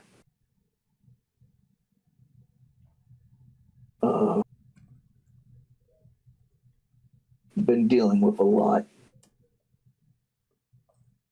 Don't really want to go through the finer details, but I'm a bit in grieving at the moment.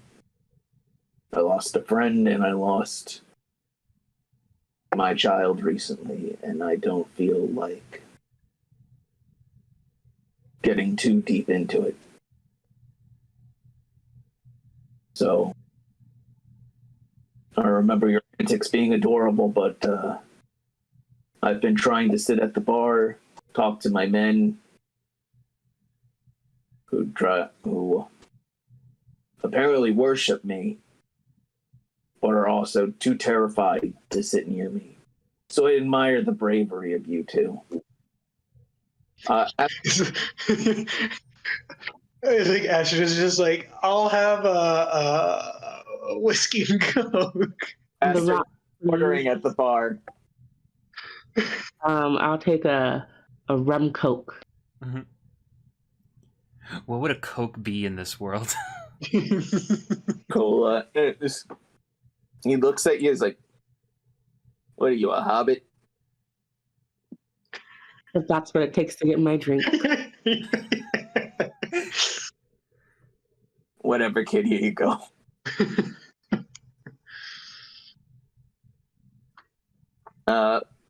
Ashter, this is your first drink.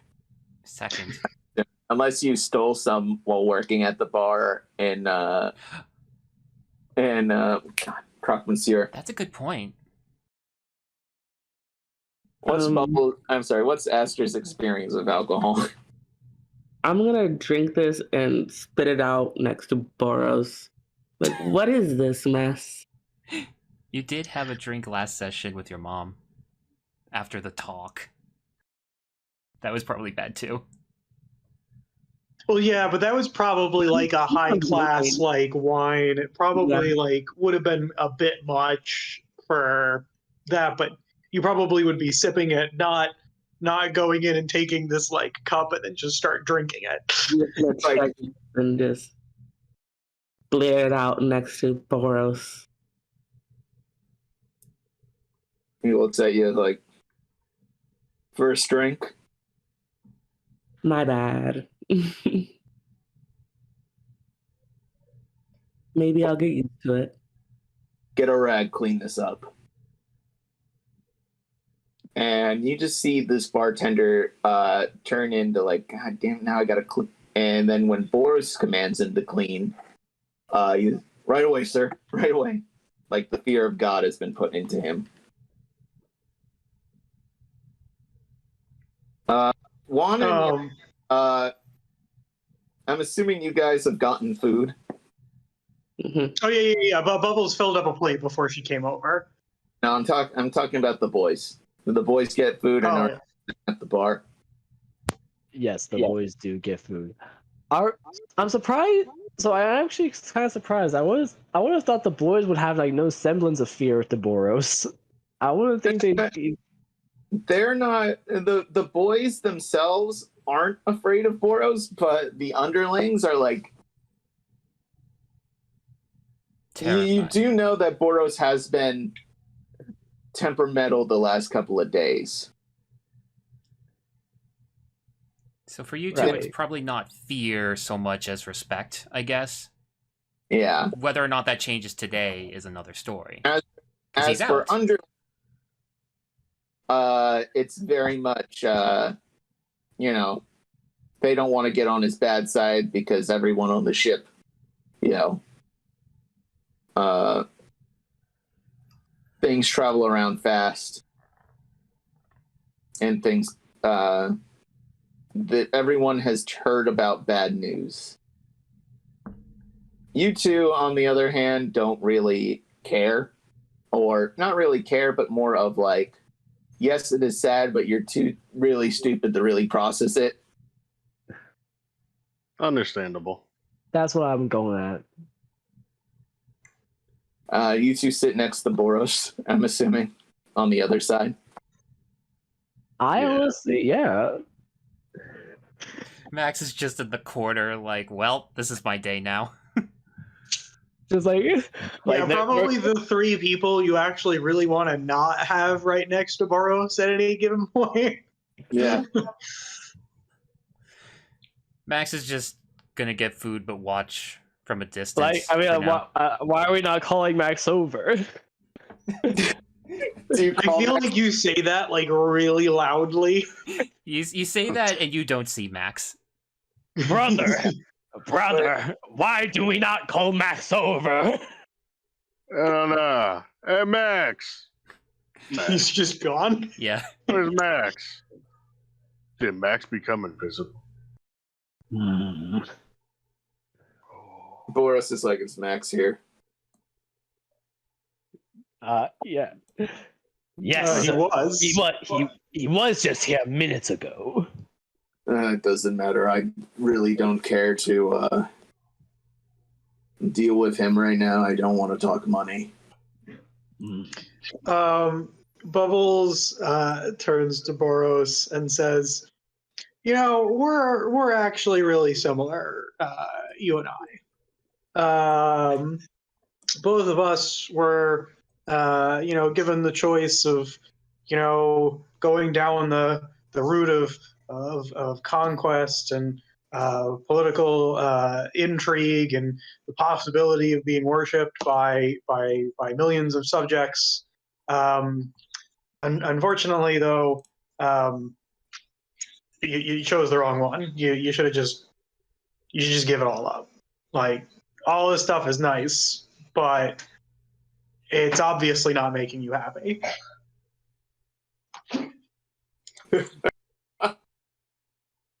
You are absolutely right. It's funny, I'm one of the most powerful creatures on this planet. And at the same time, I have not felt more powerless in the last couple of days. It's quite impressive, actually. And for you to have the gusto to come in here and just say that. All right. So I don't know if I actually disconnected or not, but my Discord just crashed. So I just missed that entire whatever he was. He basically said you are absolutely right, and the last couple of days have proven you right. Despite being one of the most powerful creatures on the planet, he is feeling absolutely powerless. Bubbles is sitting there, and she's like, "Oh no, I'm empathizing with him." Bubbles is like, "I don't think I've ever felt this emotion. It's as if our lives, like, I can relate." Is Bubbles saying this out loud? No, but you can she stops talking and puts her hands on her head, like she's thinking really hard about it. So it's very obvious that she's going through something, an emotion I don't recognize. Boris is looking at you like you good. Bubbles stops for a second and is like, yeah, I'm good. Anyway, I don't know what happened to your kid, but if you got all this money and all of this resources, surely there's a way to bring him back. We tried. It's not that they were. We assume stillborn or miscarried, but when the egg cracked, a black smoke came out. My wife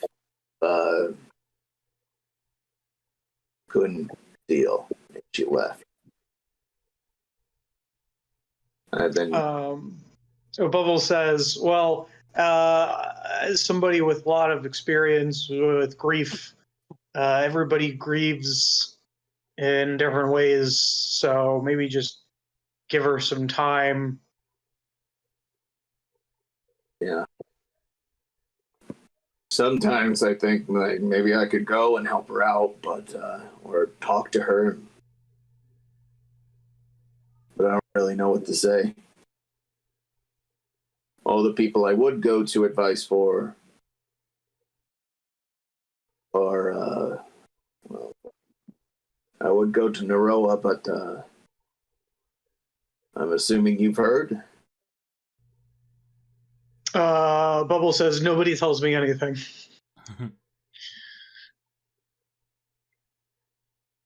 The boys, once you hear Naroa's name, you get a little sad. Naroa. Sniff. Sniff. Sniff. He just says sniff. It's like he's sniffling, but you audibly hear him say, sniff. I love these two. Naroa has quit the Boros company. She, I sent her on a mission to take out our enemies, and she instead joined them and pushed the two boys out of a moving airship. He pats the boys on the back. Oh, she pushed us out the airship. It was a very slow fall, though. For you, maybe. I like to imagine, he's just falling normal, but thinks that it sounds tough if he said that the slowest fall, or that the fall was slow. No, it's the slowest fall. Listen, regardless of however the hell I landed, I came out fine. Okay. Bubble says, well, I don't know, what are you gonna do now? You can keep doing what you're doing, but if it's not gonna bring you happiness, maybe you gotta do a change. Go through a midlife crisis or something. Sips on their drink afterwards. Maybe you have a point. Not quite sure yet. Thought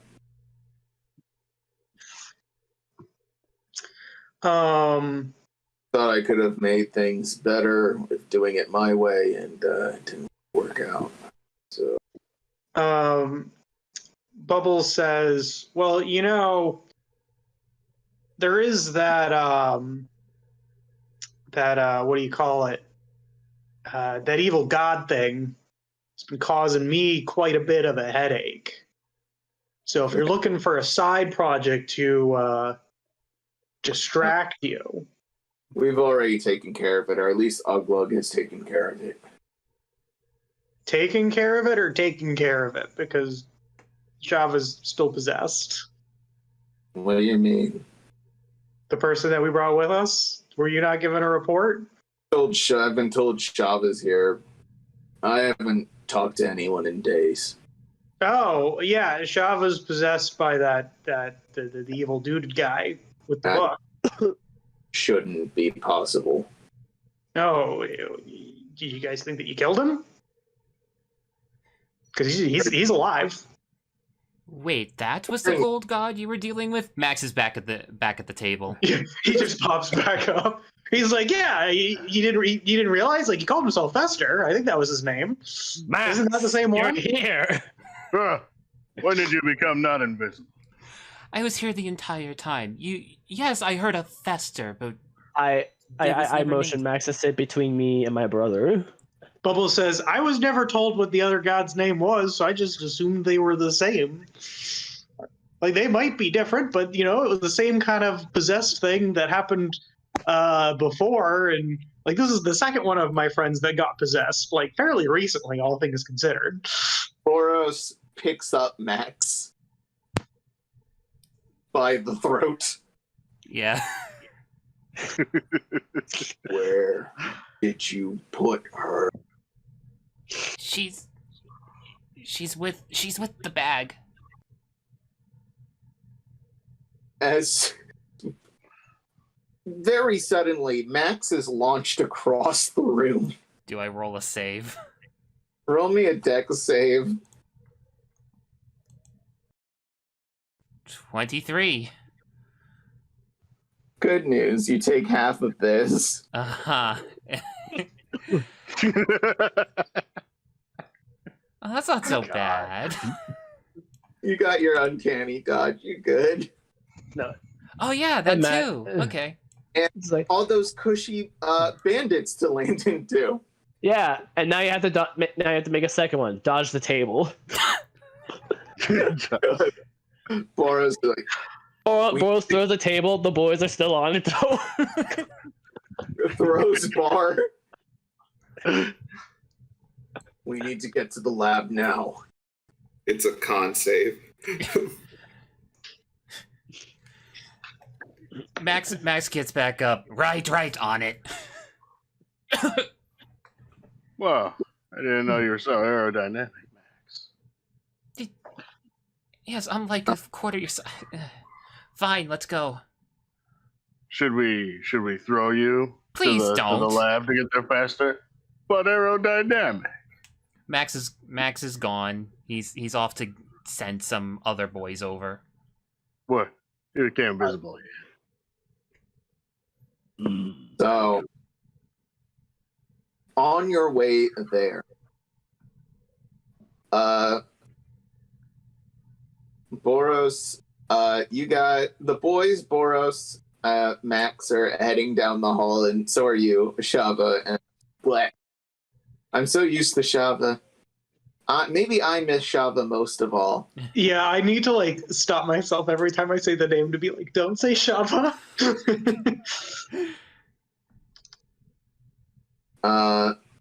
In the hallway, heading to the lab, you actually come across another familiar face. On the way there, you see the wizard you dealt with. The wizard? The They didn't know him as a wizard then. yeah. That weird in the hallway you see this cloaked figure. God damn it. Who can say where the road? This is the guy who was hanging out with Naroa, right? With no With the weird flesh. It was the guy you killed. Yeah. Oh wait, it's the guy we killed? Yeah, the weird flesh man. Oh yeah, that guy. He's here. Yeah, you see him in the hall. You currently see him banging his head against the wall, is like just repeating the question of "Where is she?" and then a thud. "Where is she?" and another thud. If you're talking about the new subject, Scribe, she's in the lab with the bag. Oh, where's Naroa? Oh, that's she. I was about to tell her about the experiment I did as soon as I got back, but when I returned, she was gone. And Max, you just noticed that like Scribe has been on a, I guess, depressive episode. It's hard to tell of him. Yeah, Max just kind of grabs him by the, I guess, the tooth shawl, pulls him down. Wait, not the time she's not here, she left, but we have a bigger problem. Oh. Apparently, we got more of the bag. The bag. What is the bag? What is the bag? How is the bag? Boys, pick him up. He starts scratching his skin and he starts flaking. Max says, "Boys, pick him up." Right on it, boss. I will say, one, he is hard to he is gross to touch. Yeah. I forget. You're very disgusting. Peely. You are yes. you are very peely and smelly. Like a rotten banana. Have you two seen Naroa? Scribe looks at both of you, Ashter and Bubbles. Bubbles. What did you do to Naroa? Bubbles says, "Nothing, but I'm pretty sure I killed you." Do I know who this is? You weren't exactly there. This happened during the episode where after the attack at Plexi. This is the guy where Bubbles, Show, and Adria got the battery to make it to Shadowwalled, which sent you guys to Mycelia. This is a weird flesh wizard that you haven't seen before. To answer your question, have you ever tried killing a necromancer once? Oh, so now you're just undead. Oh no, this is a clone. That checks out, Bubbles says. You never really actually could kill me. What happens if you run out of I'm not telling you clones? why. Lord, he finally then looks at Boros. He's there, right? Yes. I think we're all running. Lord Boros. You guys have stopped. Mm. Boris is like, we can't keep doing this. Scribe, move out of the way. I will assist you in whatever you're trying to accomplish. Scribe, now's not the time for brown nosing, please. Very well. He latches on to Boros like a weird backpack leaping from Juan's arms. Please, I'm going to get a rash. Speaking of brown nosing, he might actually have a brown nose if he's like rotten. Oh.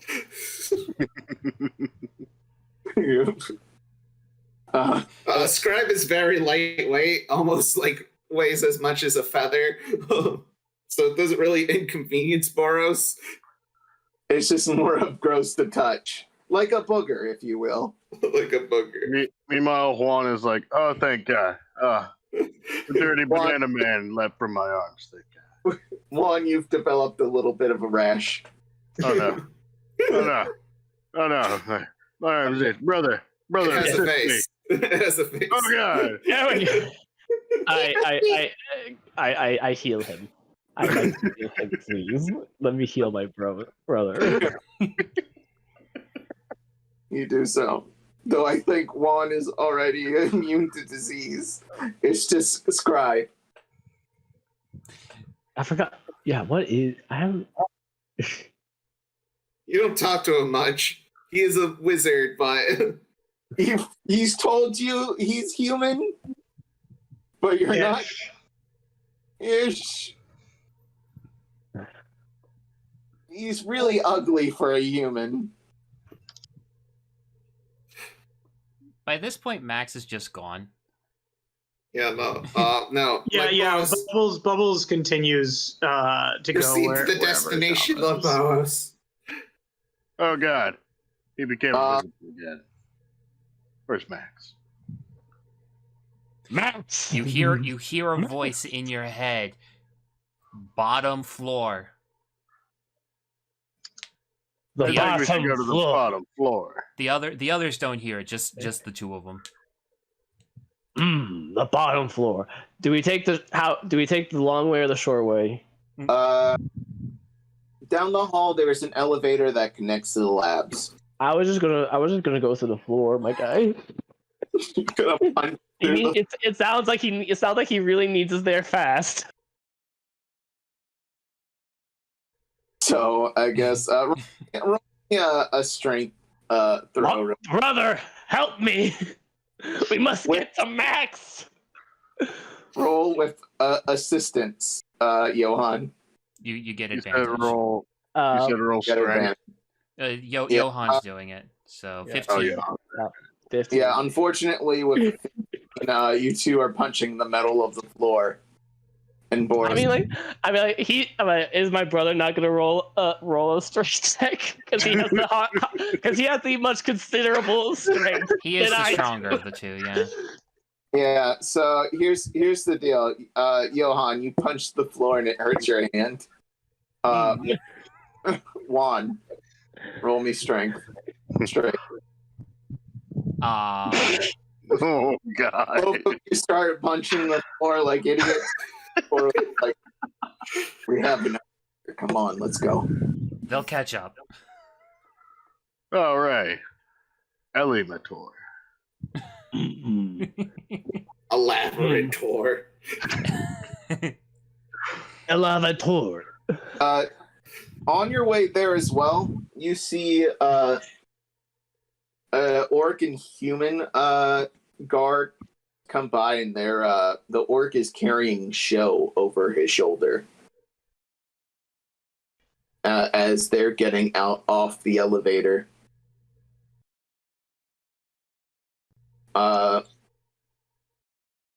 Show appears to be knocked out. Oh no. Can we try to get Show? It's like, great boss, we're just taking this one to the med bay.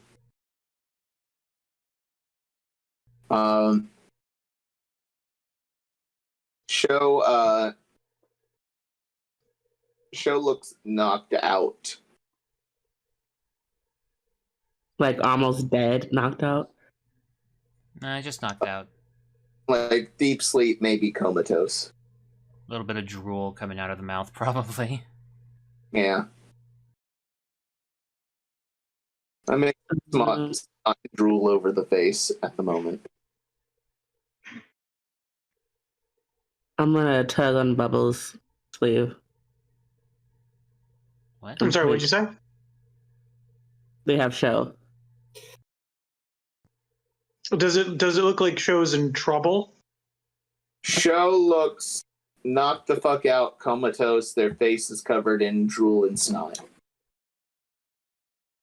Their eyes are closed, and from what you can see of, like, how it's when someone's sleeping, their eyelid kind of droops, not really closed, but this drooping. It looks like from an angle, their eyes look hazed. And Um, the guys carrying him are just kind of like, oh, hey, we just kind of found him. Yeah, we found this one. We're taking it to the med bay. can I let me think. How can I roll like a medical check Yeah, or roll an me, arcana to see what they have? roll me Arcana. Actually, Bubbles. No, that was Oh, Posie. But that's probably going to beat whatever I get. So I was close. I actually want Bubbles to roll this one. Yeah, actually. I got a 15. Bubbles, you begin to get a headache. A very familiar headache. Yeah. That headache causes a little bit of a nosebleed, and through your mind flashes. One night, while you sleep, a book is taken from Adria. One night, after, and this was before Shava passed away. One night after Shava passed away, you have the thoughts, you see the vision through Shava's, through sort of fuchsia eyes of Bubbles asleep, and the book missing, taking the book from your bag. Oh. Things go further in the past. Memories of being blasted with light. Memories of looking at a sleeping Boros and sleeping Veza. And an egg sitting on pillows as a blade comes up and cracks the golden egg open. Flash back even further to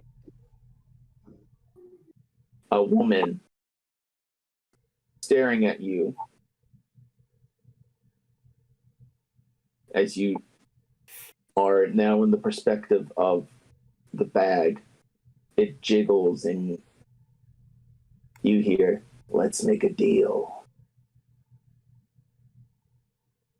You get visions of old gods dying before you. And finally,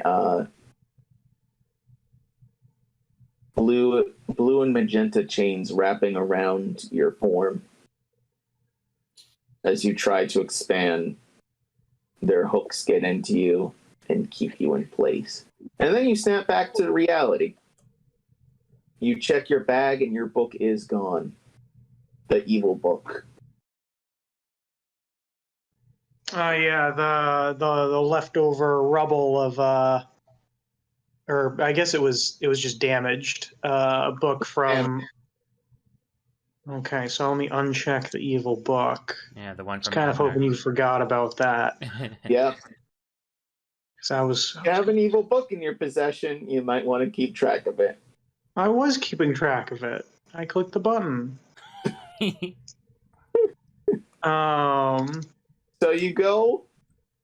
So somebody in our group would have had to have been the one, right? Did I get a look at who I was in this vision? You're assuming it might have been demon-possessed Shava who was feigning capture in order to take things from you. And some of it might have been after when Shava became possessed. But you go down the Okay, all right. So let me make sure I'm understanding my visions correctly.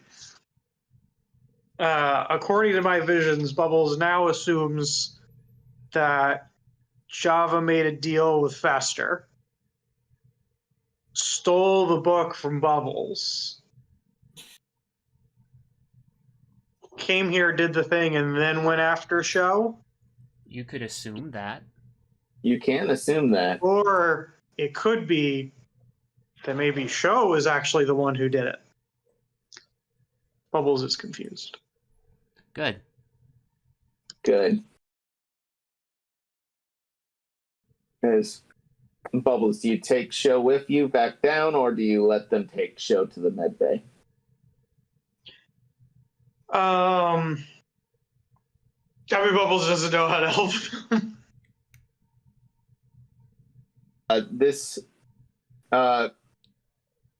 Ashter, with your Arcana check, assuming they need healing magic pronto. Something. All right. Maybe Well, restoration spell. Yeah, none of you have restoration spells, so they'll need to go to the med bay. Do you go down the elevator? Yeah. How are the boys punching through the floor? The boys, If they finish their whole Bubble, will go down through that. yeah. No, Happy. they haven't punched through the floor. I didn't think so. Yeah. Why They- not? Well, that whole They've been following along and punching different sections of the floor.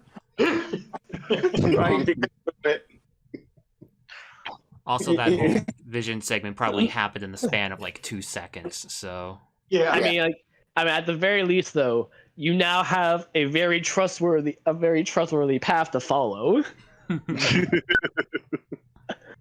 Just follow the dents in the floor, and you will find us. Yep. it's going to be impossible to push carts through it. I did it again. So you go down the elevator and see that Shava has been put into a room.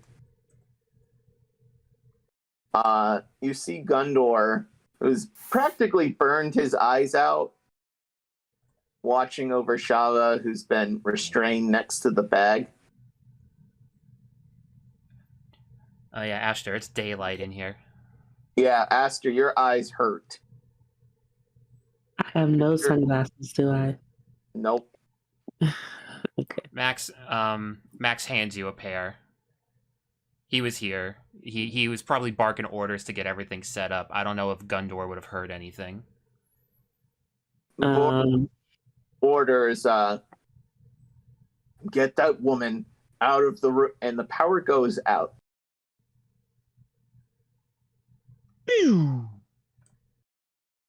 Power turns back on. Auxiliary. Shava's gone. Could I have seen where she went since I could see in the dark? Yes. You see little sparks. Only those with dark vision probably saw this. Little sparks here and there of around where the chains were sticking out of the flesh bag.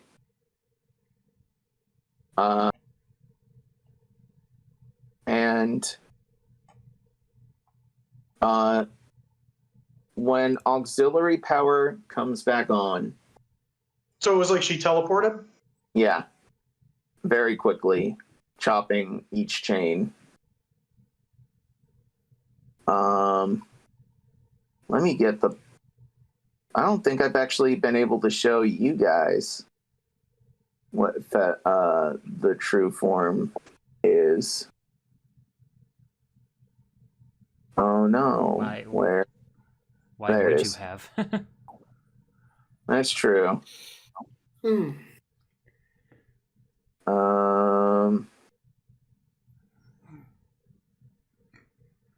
Shava's gone. Despite the chains in this image being intact, they are now broken. If you guys can see it, you can. You should be able to. The others have seen this in like a flash forward sequence, like a cliffhanger in previous episodes, but yeah. Yeah. But like I as the player have seen it, but Bubbles has not. No. Yeah. Yes. No, she has not. Yes, you're correct. This is your first time seeing it. Okay. And Shava's gone. The chains have been broken. The flesh orb remains suspended in air. And the guard's like, do you still want me to unlock the door? And Boros is like, no, keep it locked. Keep it locked. And How big is the bag? The bag is like the size of a large creature. So we're looking at this through glass. Yeah. Like, you know, scientists are looking at stuff in movies where they're doing like test subjects, basically. Yeah. And was where Shava was it in the same room or was it like on the other side, on our side of the glass? It was in the same room. And was Gundor staring at Shava through the glass or was he in the room? Through the glass. Okay, good. Side to see you guys is like, Gundor looks at you guys like, what happened? Oh, so apparently they only have possessed security light, not full possessed security, and they underestimated the old god that was in Shava. They apparently thought it was a lesser one. Who are And you calling lesser? You hear multiple mouths speak at the same time. oh, well, now because you completely misunderstood what I said. I said that you weren't lesser, but now I'm beginning to re-examine that assumption because you obviously can't listen to me. The flesh orb expands and the glass shatters. And You want me to roll initiative? I want everyone to roll me initiative. Oh boy. Everyone. Oh All boy. of us. Oh. Oh wow. I'm hurting. I rolled an 11. Why? I finally got a decent initiative roll. Martin, why is Nine. Martin? You're not playing Coley again.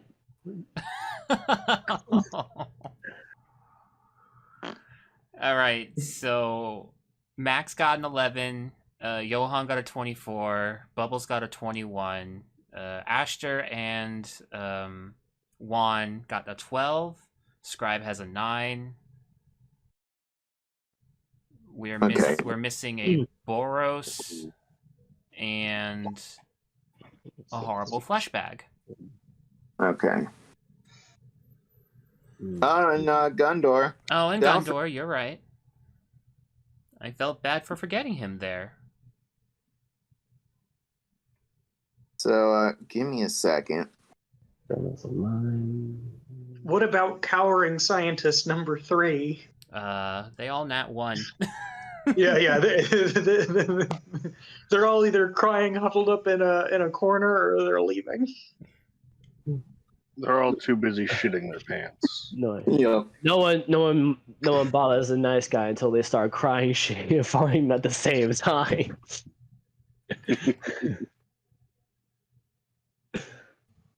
All right. And for story reasons, wait, is Gundor in NPCs? Yes, he is.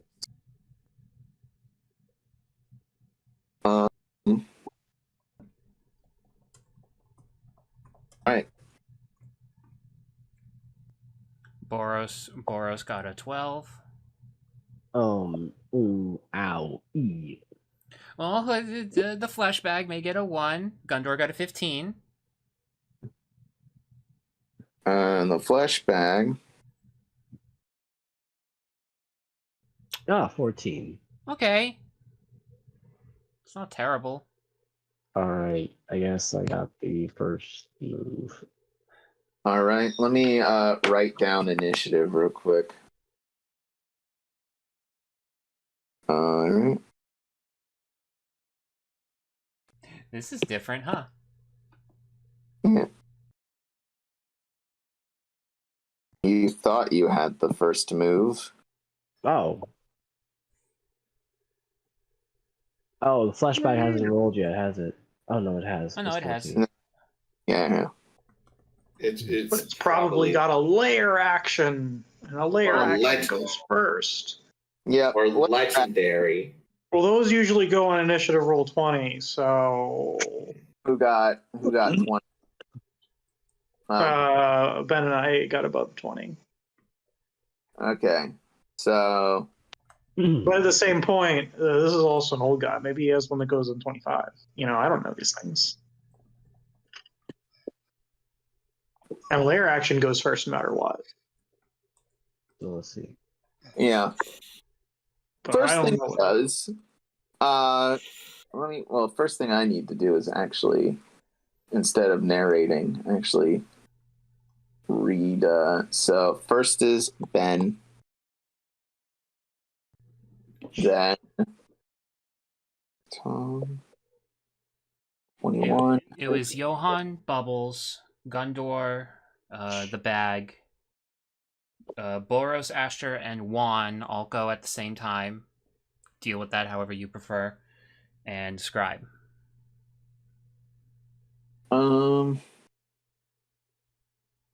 2, 3, 4, 5, 6, 7, 8, 9. 1, 2, 3, 4, 5, 6, 7, 8. I'm missing someone.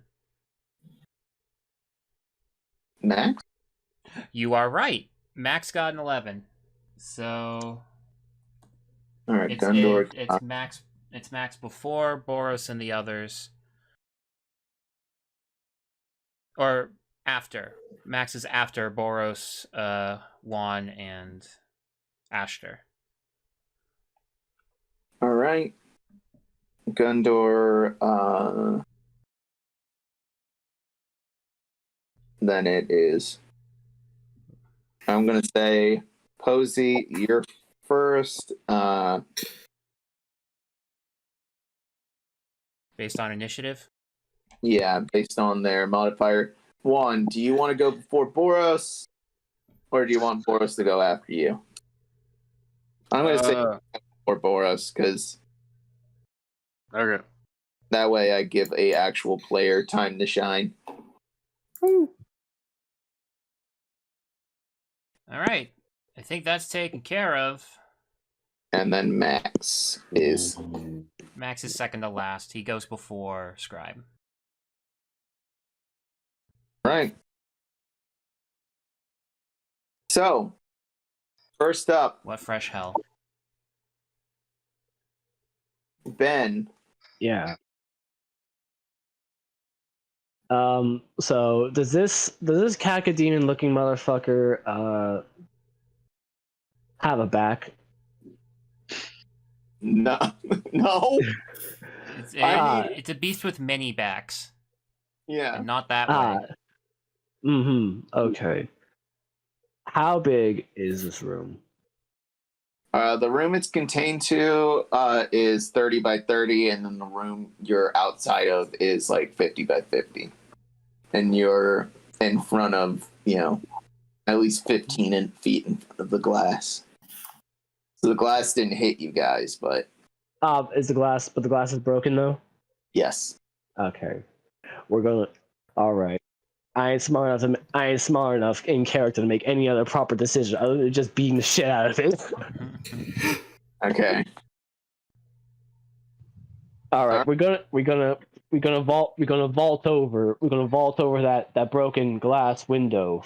We're gonna do a little bit of a diving roll right up in front of it, and we're gonna start smacking smacking each and every single one that I can identify as an eyeball. All right.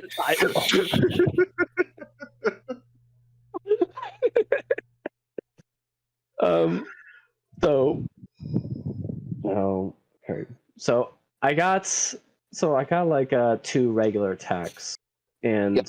I could use a key point to use a flurry of blows. Yep. Okay, so let me see how I could do the first one.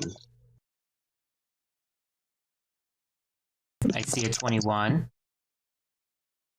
21 hits. All right.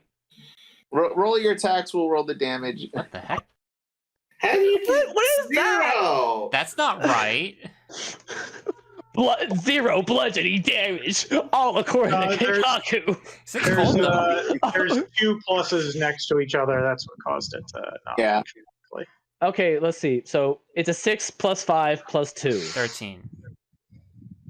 Unless there's supposed to be another modifier there. That's Here, a good That point. was I added 0. Well, no, that ain't gonna work.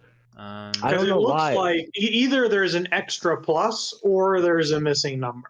I don't know what the typo is. Well, so let's see. We're attacking with Dex, and it's plussing the missing number plus the proficiency. Does it say the what the magic missing bone- number was supposed to be? It just like I had mean, a there thing might that's not 0. be a missing Oh, number. I see where it is. The plus is in front of the D8. That's not supposed to be there. Oh, okay. So if you rolled Okay. it again, it would be correct now. So basically, yeah, it's supposed to be a 13. So that's 13 plus Plus 6 cold. Plus 6 cold. 19. All right, let's see. Do I have? You're going to give me a minute. I got like a lot of shit to look over. So if this attack on its own is correct, it would be a 13 bludgeoning plus 6 cold. I don't know if this thing has cold resistance or not. Well, I'm actually, What do you even if it think? had resistance, well, actually, You still have the rest of your attacks to do. well, I mean, even if it had resistance, I have key empowered strikes. Yep. That doesn't allow me to overcome resistances and immunities. It lets you come over magic resistance. So if it had magic resistance against magic attacks, Your unarmed strikes count as magical for the purpose of overcoming resistance and immunity to Yeah. non-magical attacks and damage. Yep. You're fine. keep rolling your attacks for me, please. Okay. Were you doing flurry of blows that time, or up 21 again? Yep. Roll damage. Ooh, 14 bludgeoning plus 7 cold. All right. Let's use that. Flurry of blows. We good? Yeah. Keep going. You get 2 more. I got 2. So I just roll 2 more attacks. Yep. Okay. For this one, I'm going to be using my hand of harm for this one. Okay. So we have a 13 plus the 8, and according to this down here, so You with can add this, extra necrotic damage. yes, 1 deal extra necrotic damage equal to 1 roll of my martial arts die plus my wisdom modifier. I don't think I have a martial arts die. What is that? Yeah, you do. It's your damage. It's your D8. I'm So I gonna just icebreaker model fist one more time so I can get proper first damage roll, because it didn't actually roll that D8 for you. the first one Oh no, it was Yeah. it was a 13. 6 plus 5. plus Alright. 2. Yeah. And so let's see. We have that. And I just roll a d8 plus my plus 5. Give me a minute. Oh yeah, your wisdom's a 5. I forgot about that. That's another 10. And my final strike. Does a 16 hit? No. I only. I don't have. Whenever I don't have advantage on the attack roll, do I? No. No. Damn. Well, hey, you still did a 23, 37, 50, 56, 63, 71 damage altogether. Yeah, but I wanted to use my elven accuracy to change the roll. Oh, yeah, you can do. No, it says I need accurate advantage on attack roll though. Yeah, so you all have advantage. Well, actually, there was one thing though. I think I saw it around here about that. So how much damage was that total, Danny? I counted 71. I didn't actually put all the numbers together because noisy keyboard. Give me a second. Oh, I don't. So, I just want to make sure. I have to use key to use flurry of blows, right? Yes. You also have a lot. I know. I know, because like I just want to make sure I could do that because I can freely spend the hands of harm and healing for free, actually. So 71 damage, by the way, before whatever key points you're actually using. That's how much?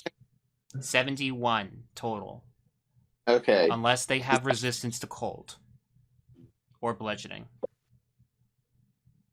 And how much necrotic? Oh, 10 of it was necrotic. Yeah, Ben. Are you end of harm multiple times? You're cutting out. Okay. I can only use hand of harm once per turn. Okay. That's fair. So 10 of it was necrotic. Okay, I found what I was looking for, but that's not gonna help. Okay, we're good. All right, and you end your turn near it. I mean, I don't have. How much feet did I move in? I mean, I moved and attacked. I can't really do anything else, can I? You have a lot of movement. I do, but I moved and attacked. I can't just like move. You can move, attack, and move again. Okay then. You'd probably take an attack of opportunity, so I'm not sure if you'd want to. I mean, unless I just kind of like go in, smack him a bunch of times, and just like do backwards to the side. You do have Step of the Wind, but I think you used up. I think that should be whatever his next roll is, Connor. Nice try. I think that's what that should be. I'm gonna like make some distance and kind of back up, do a little bit of a backup, but towards the side, towards like the corner as well. All right, how many feet do you back up? Well, okay, so like out of 55 feet from where I originally started, how far did I fucking move? You probably moved about 20. Yeah. All right, however many feet I have. 30. Move 30. 35 through the wall. He has a 55 move speed. Nah, but like it's 30, so I burst through the wall because he's in the middle of the room, so you can move about 25 feet back. All right. Which does trigger an attack of opportunity. Am I allowed an evasion strike? Am I allowed an evasion roll? No. Okay.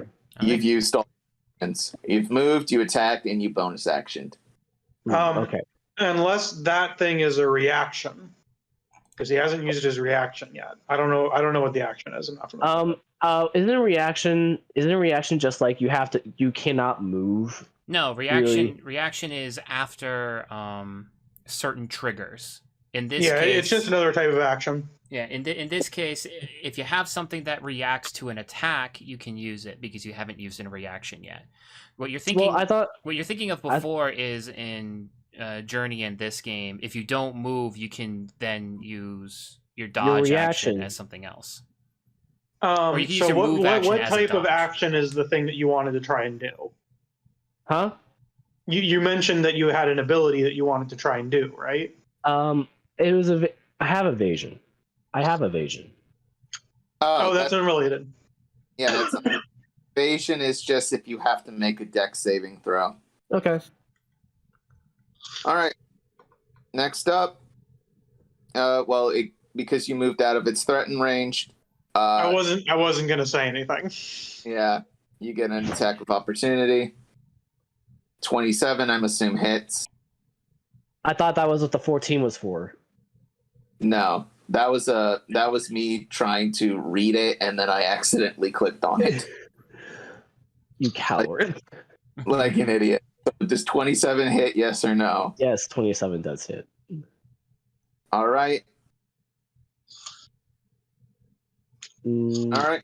You take 17 damage. And by the way, just to describe, Johan, you come in, and what kind of combo do you do here? Like I said, I hit immediately everything that I could identify as an eyeball. Now, and probably instead of like doing flurry of blows, though, it kind of looks like a bit like bubble wrap. So instead of like using fists, I'm like using like 2 fingers a lot. Just Yeah. like 2 fingers pointed out, just sort of doing the finger stabs Like at the eye. like one of those like one of those little like old animes where like you just see like you would like be like seeing like after images, or like you wouldn't even be seeing like the arm, but like you can just see they're just moving super fast, just like hitting them. Yeah. Like, that's essentially what I'm doing. Yeah, you do these Gatling gun pokes, and then you do like 3 backflips back, and he swings his claw and he hits you, slams you into a wall, and he starts trying to pull you in. Okay. Do I make the DC No. 20? Yep. Roll it real quick. What do I roll? Athletics or acrobatics? 14. All right, now you're going to be pulled in. Can I? Is on his turn.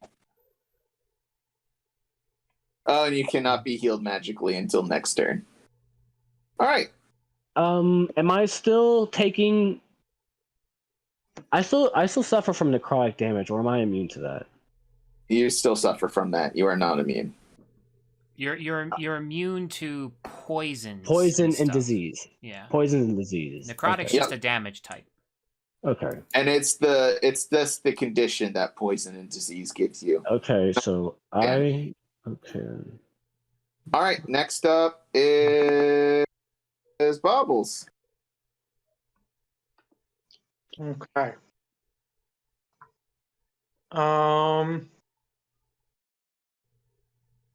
So, Bubbles isn't smart enough to do anything else, so they're also going to run in and hit everything that looks like an eye. All right. I'm just trying to decide if I should use one of my new abilities. But I'm thinking it actually doesn't make sense. Let me see. Are you talking about the eyes or no? No. The eyes are also a consideration, but I was talking about that. So the eyes are a bonus action? Yes, to activate. And I wouldn't be able to flurry. Well, I don't know. You've been seeming pretty excited about these eyes. Actually, so first, Blanket's gonna go. What Blanket is gonna do is Blanket's gonna jump off of Bubbles and is gonna climb up Boros. And where Boros has like his little eye thing on his chest, that little amulet. Yeah. Blanket is going to take up position behind that and mimic the octopus thing on the flesh bag, but on Boros, it's going to have like the tentacles go out, and it's just going to keep doing the health action over and over on Boros. I figure might as well. You had the eyes the entire time? And Max does say that. Mhm. So Boros is going to get advantage on his next attack roll. Okay. And then Bubbles is going to Bubbles is going to activate when what's his face was hitting it. Did it look like it was resistant to the cold or the necrotic damage at all? It looks like he barely scratched it. The necrotic bid did next to nothing to it. And the cold damage and the bludgeoning, like, scuffed it, but Scuffed it. yeah, it's not doing much. Like, does it seem like he's just got a lot of health, or that, like, magically it wasn't working? A bit of both. Okay. This thing keeps moving forward as well, a little bit. Okay, so Bubbles is going to activate the eye bells. So she rings the bells. A black octopus comes out of your shadow, Bubbles, with blue rings, and it mimics you. It like stands up like a person, replicates its horns using tentacles, like a bunch of lump tentacles, and looks like it's standing by your back like a person. Yeah, But it isn't. You know how like octopuses like will imitate other animals in the wild? It's doing that, but with a human shape thing. Okay. So Bubbles is going to move up, so that way she's what is it? My thing's 10 feet reach. Yep. And is going to hit him twice. All right, go for it. 2. Sorry, there it is. Does a 17 hit? Nope. All right. Give me a second. My I feel like my thing is super loud. All right, let me try again. Does a 25 hit? Yes. I think it got louder.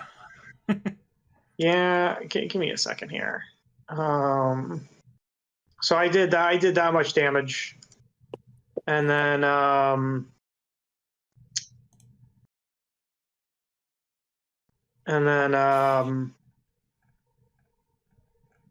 does this thing have like any kind of like reach on it? Like when it hit the other guy moving away? Yeah, this guy can easily stretch like 5 to 20 feet across the room with all those arms of varying length. Okay, so Bubbles will move back to the edge of its reach, but not leave it. Okay. So that is a good decision because when you got close, you were starting to get a headache and feel nauseous, but as soon as you step back a little bit, the nauseous and headache disappeared.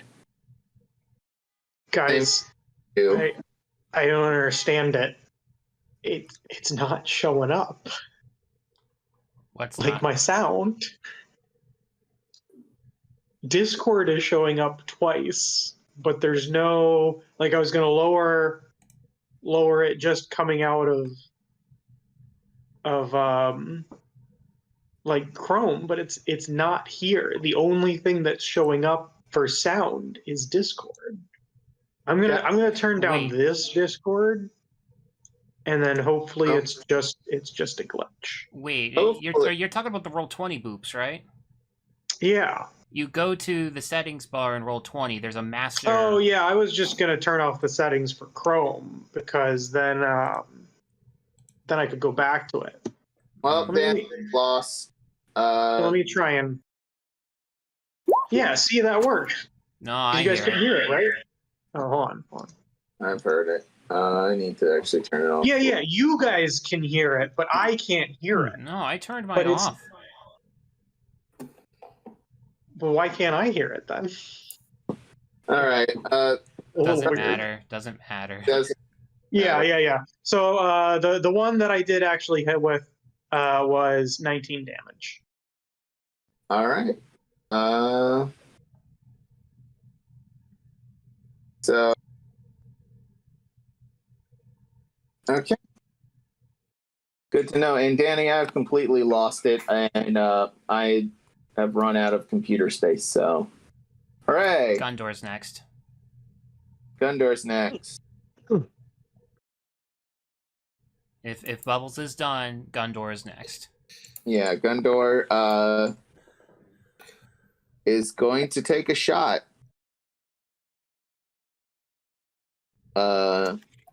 Because oh shit! Oh, it's only One hit. well, he hit one, Ooh, that's a lot of damage. and he 36. hits bullseye. It hits the eye, in the mouth, the eye that's in one of the mouths, and the arrow looks like it's absorbed in. What the fuck? What the fuck? What the fuck? Is this thing magic resistant?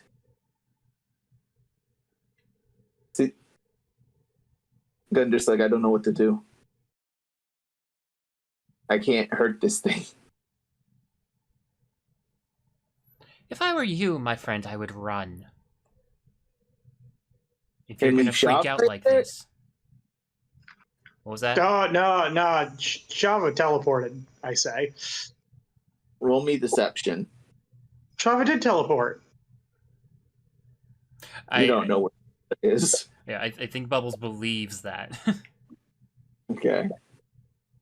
All right. If that's the case, roll me persuasion.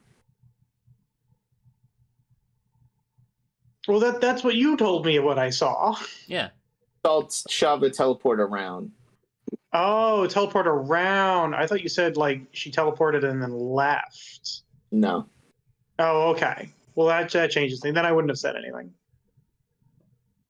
Max, roll me persuasion.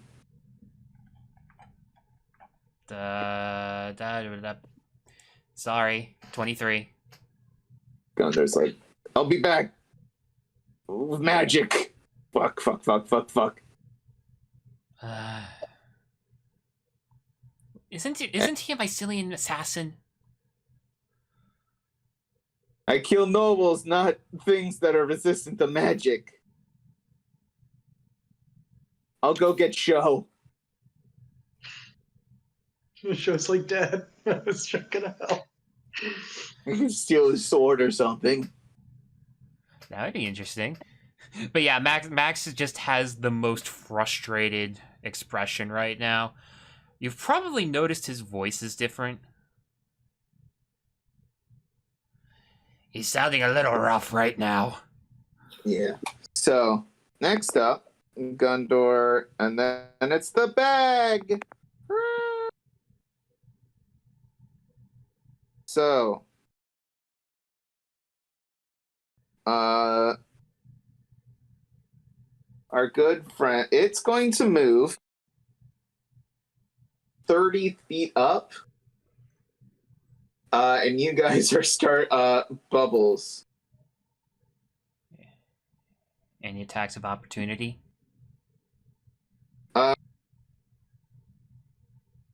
It's sort of surrounding you. This thing is it's like liquid as it kind of moves, very soppy, like jelly as it starts crawling over. It's like Akira. It's pulling an Akira right now. Well, sure, but it's moving away from the others that are inside, right?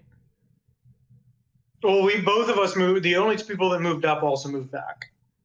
Yeah. So hey, Bubbles is, yeah. Right within 20 feet away. Unfortunately, Johan has been pulled a little bit closer. I'm going to say he's about 10 feet away. So, Bubbles, roll me a dexterity saving throw real quick. 12. Yikes. Okay, so... Actually, don't actually worry about that. I'm sorry. Disregard. Whoa, I can take it. No, because it just doesn't make sense. Oh, okay. I don't know what it is, so. Okay. She probably could take it, though. Yeah, Bubbles can handle it. All right, first up, it's going to send the attack towards Bubbles. That's a miss. That was a whopping 16 and 18. That's also a miss. All right, Bubbles. I'm allowing you to move your movement speed 30 feet back. For this Yeah, one. I mean, so it's like basically he's moving up, and as I'm getting attacked, I'm moving back, kind of thing. Yeah. Okay, sounds good. Because he's starting to fill the room. Yeah. Then Johan, a mouth comes from its from the arm that's grabbing you and takes a bite out of you. With a 24. And 17 damage. One of which is poison. And you're already grappled, so you're good. Owie. So it takes 16. You take 17. The poison damage is a damage type, not the condition. You I'm are immune immune to to the it. poison condition. That doesn't make sense. It's a stat thing. Yeah. And then Because a poison condition isn't your like poisoned. It's like you can get like the poison condition from like eating bad food. yeah. Whereas like poison damage is like just like straight up venom. Yeah. So think of it more as like you have like innate ability to like ward off feeling ill, rather than actually being immune to whatever is causing the problem. Yep. All right. Next up, I'm going to do this towards Scribe. Yes. Scribe is looking at this and appears that. Scribe's last. Yeah, I was going to say. No. No. You're getting attacked. Yeah, you're getting. Oh. Scribe. Beams start blasting out of one of the eyes. The one on yes. and I'm assuming a 34 hits your AC. Tell him no. Even if I were to shield Tell or him any other. no. And yeah, no. How much does that do? 10 psychic damage, so you're good. There's an effect though. Yeah, you just have disadvantage on your D20 rolls until your next turn, and it would have lasted longer if he kept shooting lasers at you. But alas, Okay. also it needs to do a thing. Johan, Yeah. I'm sorry, but I'm gonna need you to roll me a DC 20 saving throw for me, please. Which one? A wisdom. Your highest mental stat. Wisdom. Okay. Yep, it's gonna be wisdom for you. You just made it. You just made it. Okay. good. Because I was going to have to roll diamond. I thought I was going to have to use diamond soul. So here's what happens. You start hearing little whispers in your head of, "Come with me, Johan. I can help you. You'll be with your brother here. You're all gonna join me soon." It's like It's safe here. But he's over there. We're already in the same room, idiot.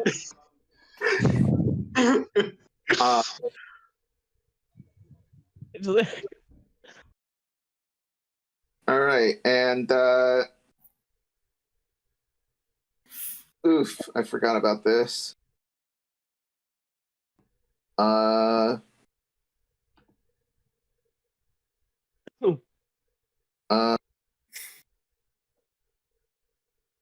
Yeah, so good news. You resisted. Because it would have been real bad if you failed. However, you just take 10 psychic damage in exchange. So no worries. So it gets a headache from your stupidity, and in that turn, it hurts your head. All right, next up. Real quick. Yep. Ben, you're right. It's all forms of poison. You get 1 health back. I just looked up sage advice. It states both. The as written, it's poisons and disease. I just looked up the Jeremy Crawford thing, and it's poison damage and poison condition. Oh, okay, yeah. If it counts, I just wasn't sure if it listed the poison condition. It just said disease and poison. So. Oh yeah. So it says It says like my mastery key makes me immune to disease and poison. So like taking poison damage just doesn't make sense to me. Oh yeah. In that case, that makes sense. You get that 1 extra health back. Yeah, I thought it. I thought we were talking about that. It specified the poison condition. All right. Sorry about that. Because it is possible to be immune to the poison condition and not immune to poison, and it's also possible to be immune to poison damage but not the poisoned condition. That means Bubbles is immune to poison. Well, Bubbles doesn't have those abilities yet. No. Never mind. Next up. The big hitters. Posie. What do you do? How is this thing looking?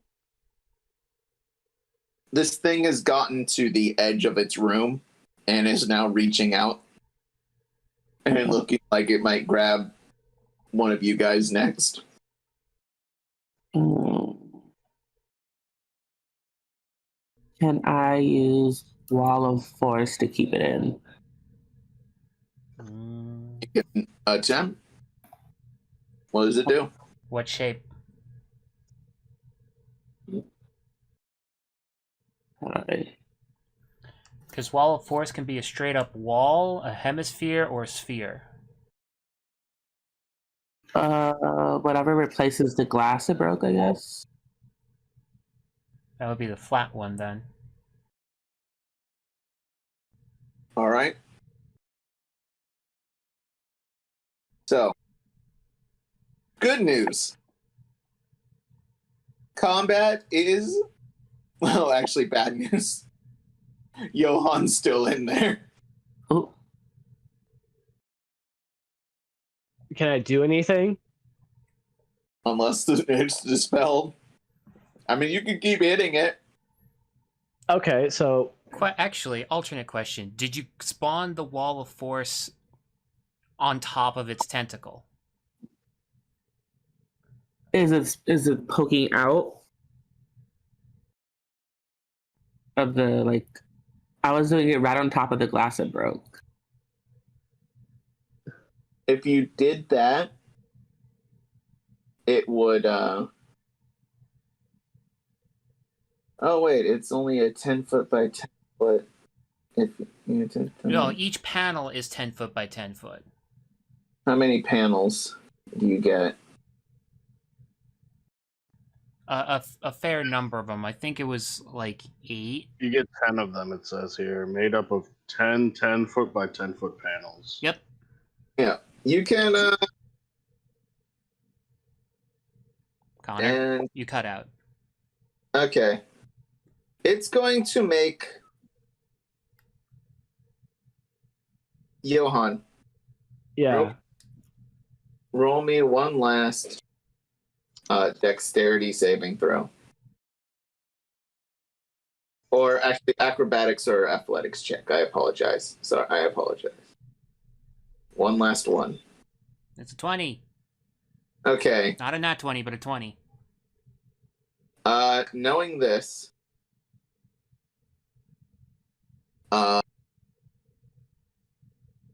the arm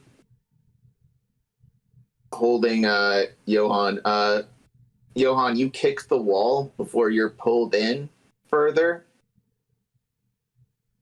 and doing this moves the arm out, and it is cleaved as the wall of force comes through, and you hit the ground, taking no damage, but it is now stuck behind this wall of force. All right. Congrats!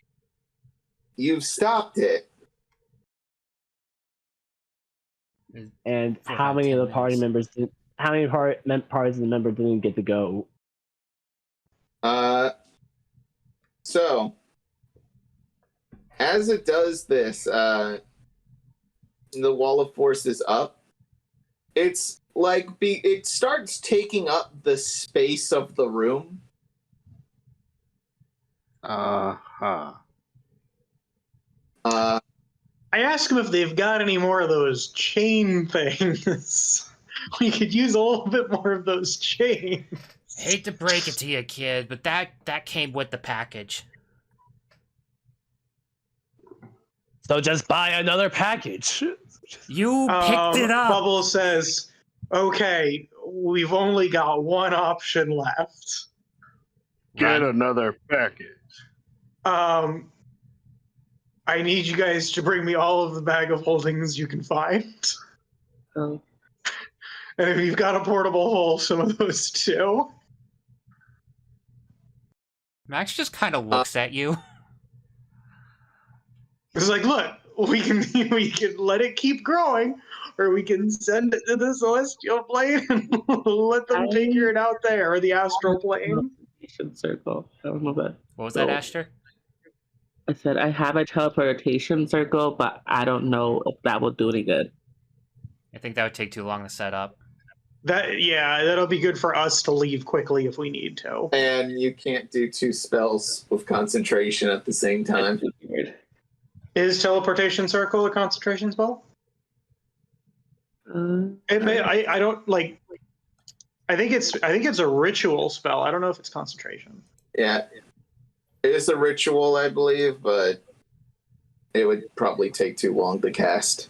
Oh yeah, because I think it takes like an hour to cast it. It says 1 minute. Never mind. Forget I said anything. Oh yeah, 11 minute, and it's not marked ritual. It just is. Oh well, that's actually, you can do it normally. Damn. So here's You can create a permanent teleportation circle by casting the spell in the same location every day for 1 year. here's you hear the creaking of metal. Oh. I And the suggest ship- we run. Yeah. Bubbles is feeling like they were feeling this before the wall of force.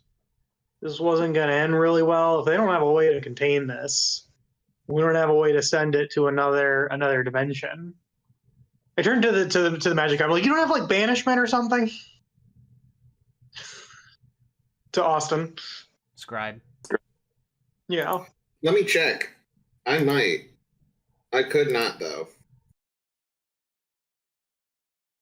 I'm Oh, assuming I do. that if I do. yeah, fire that off. See if that works. Bubbles tells Scribe and then turns to Ashter and is like mouths like time to leave. So teleportation circle. Max, How far does that actually let you teleport? I don't know. I could. Max is now out of the room, but he is using one of his abilities to give Scribe help from afar. Lord Boros, I will try to banish this creature, but Like, at least we can dip. Okay, so it looks like you need to know of a location with another circle.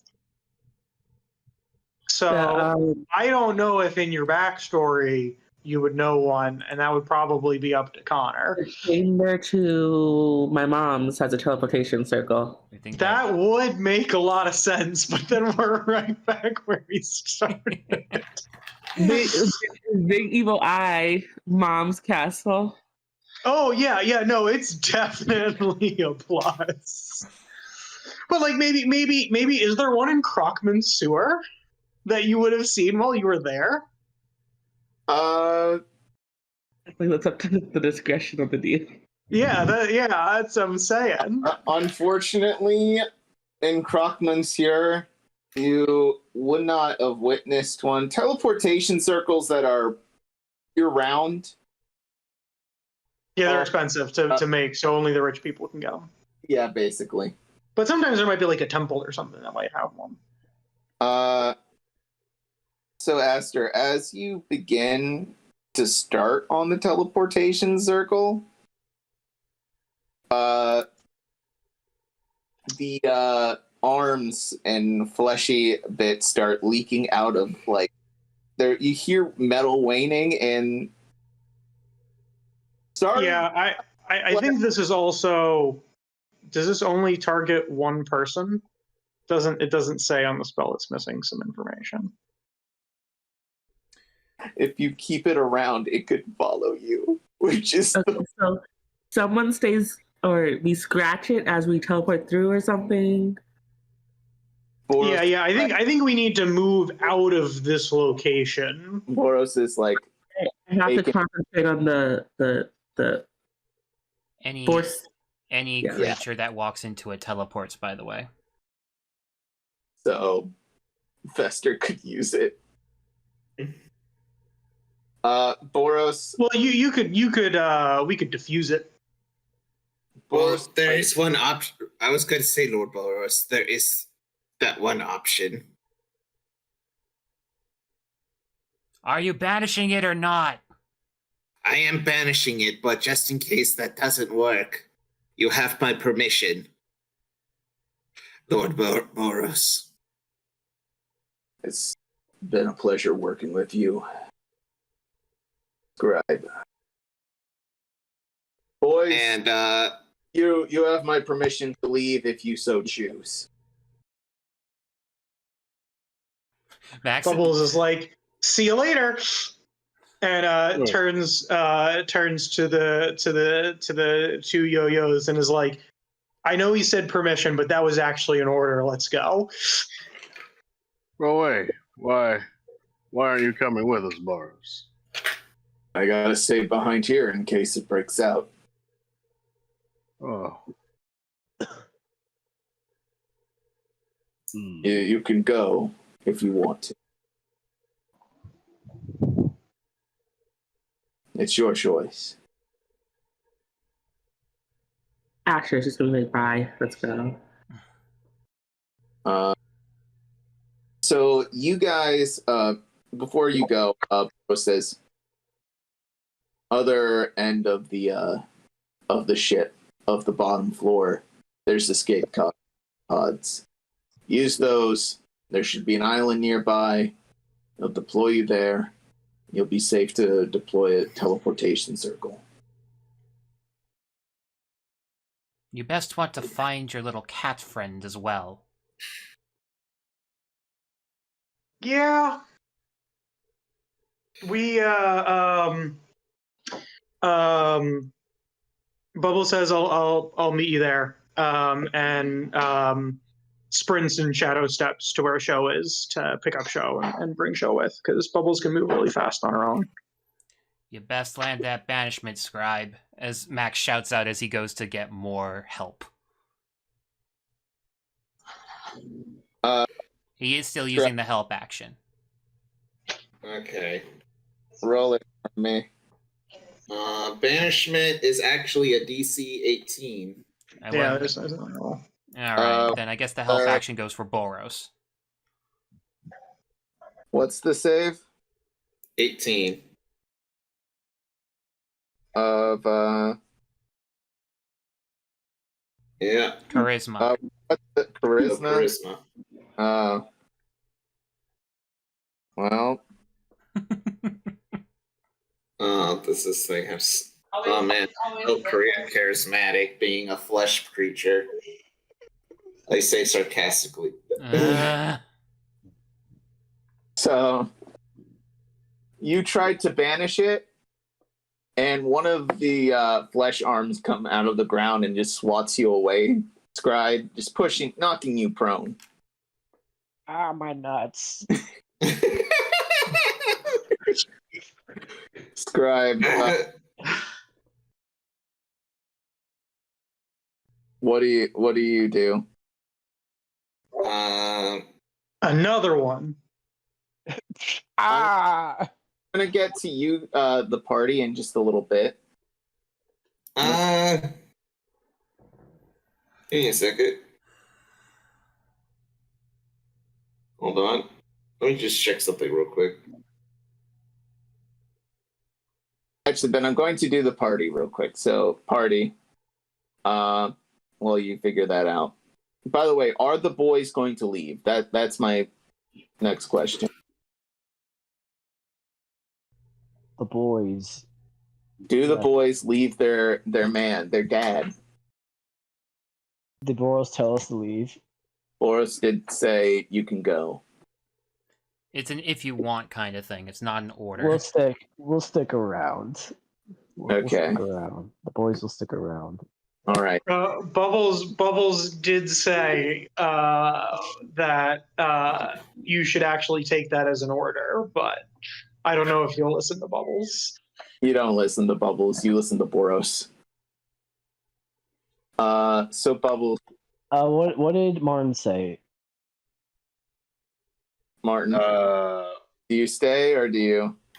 I mean, if Johan is staying, Juan is definitely staying. So I guess the boys are staying. You know what? I have a question for you, Connor. Yep. It's taken up the whole room, right? Yeah. Never mind. How are the boys supposed to be back in town if they never leave? That's the real question you guys should be asking yourselves. You guys have to leave so that way you can be back in town. But we are already back in town. The town is where your heart is. Listen, no matter where the boys go, they will always be in the town. But the boys will never leave. This is an airship. Unless it's a town airship. This thing is very uncomfortable. A township. Oh. I mean, that is basically what this ship is when you think about it.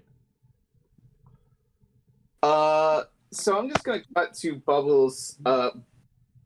Bubbles, you're shadow stepping constantly, and by the time Gundor has finally made it to where Sho is, and has Sho on his back, he's like, "Fuck, we gotta get out of here. We gotta get out of here. We gotta get out of here.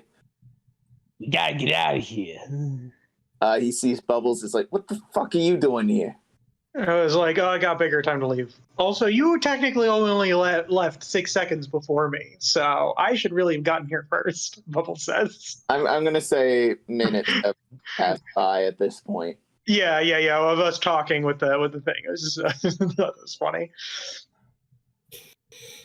Turns are funny. I don't know where I'm going. I don't know where to go. Okay. Yeah. Is it time for the cinematic? Not yet. Ashter. Yes. So, Ashter, you're trying to find the escape pods. I'd like you to roll me perception real quick. Okay. Just a minute. If I can. Oops. Sorry. From. Okay, you see the sign and lights turn dark. You're able to see still, see better than most. There's some guards, some of Boros' men passing by. They're like, "Are you looking for something, miss? Which way to the escape pods? Or do you need to get to the escape pods?" I lost my pet fish. It's by the escape pods. I don't know. Roll me. Roll. It's good. It's a good lie. They're like, there's no way that a little child would come up and be like, I've lost my pet fish. It's in the escape pod. Roll perception real quick. Perception. Persuasion. Oh, deception. Yeah. Deception. Deception. Sorry. Yeah, deception. What is persuasion? Yeah, that works. Like, yeah, it's down the hall, to the left. Don't be using those. We don't got that many on board. And at that point, an arm grabs the guy you're talking to and pulls him back. You see this. Ashter. Yes. I'm going to be doing something cruel. Oh, Lord. Okay. Roll me an athletics check. Unless you have Misty Step. If so, you have advantage. I have Misty Step. All right. Every time you use a Misty Step, I'm giving you advantage on this. Okay. You got to give her something for being a wizard using her strength. So Yeah. roll athletics? Yes, athletics. Okay. Ooh, yeah. So for first time around, you're like, nope. Bamf out of there with a cloud of red mist as this thing is crawling through the hall, like pushing itself forward. Sort of like the you know that scene from Princess Mononoke of all of the slug creatures is like crawling down. It's kind of doing that. It's just Akiraing its way through, writhing and grabbing whoever it can. One of the other guy who was with the original gets pulled back, and one of the mouths whispers to him as he's being absorbed. He's like, "You love me. You love me." And it goes, "I love you. I love you. I am your sacrifice." And it gets crushed underneath the wall of meat. Blood sprays. And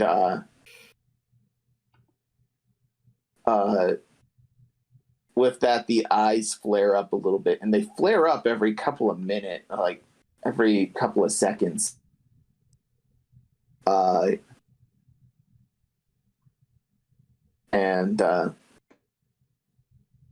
With that, roll me another athletics. You get advantage if you use another Misty Step. How many Misty Steps do I have to see? You can upcast it. It wouldn't do anything, but instead just use a spell slot Alright. a higher level. I mean, you also haven't really used very many spells today, so you should have plenty of Misty Steps. You know, actually, if you're really feeling desperate, you could polymorph yourself into a dragon. However, they rolled a nat 20, so They're fine, but That would allow you to move incredibly fast. Ashter, this thing keeps crawling faster and faster towards you, and you're like, no, no, no, and you just sort of flicker with the red mist, just keep like bursting through until you finally get to the escape pods. Bubbles. You know, floors are being destroyed, the flesh is going through them, and in one of the openings you do find an opening. Roll me athletics real quick as well. What am I trying to do? Just get to the escape room without being attacked by arms. Okay. Well, carrying Show and Gundor is also Yes. attempting. You said acrobatics? Athletics. Even though I'm like dodging around? I'll allow. Yay! 15. All right, Gundor is also going to roll acrobatics.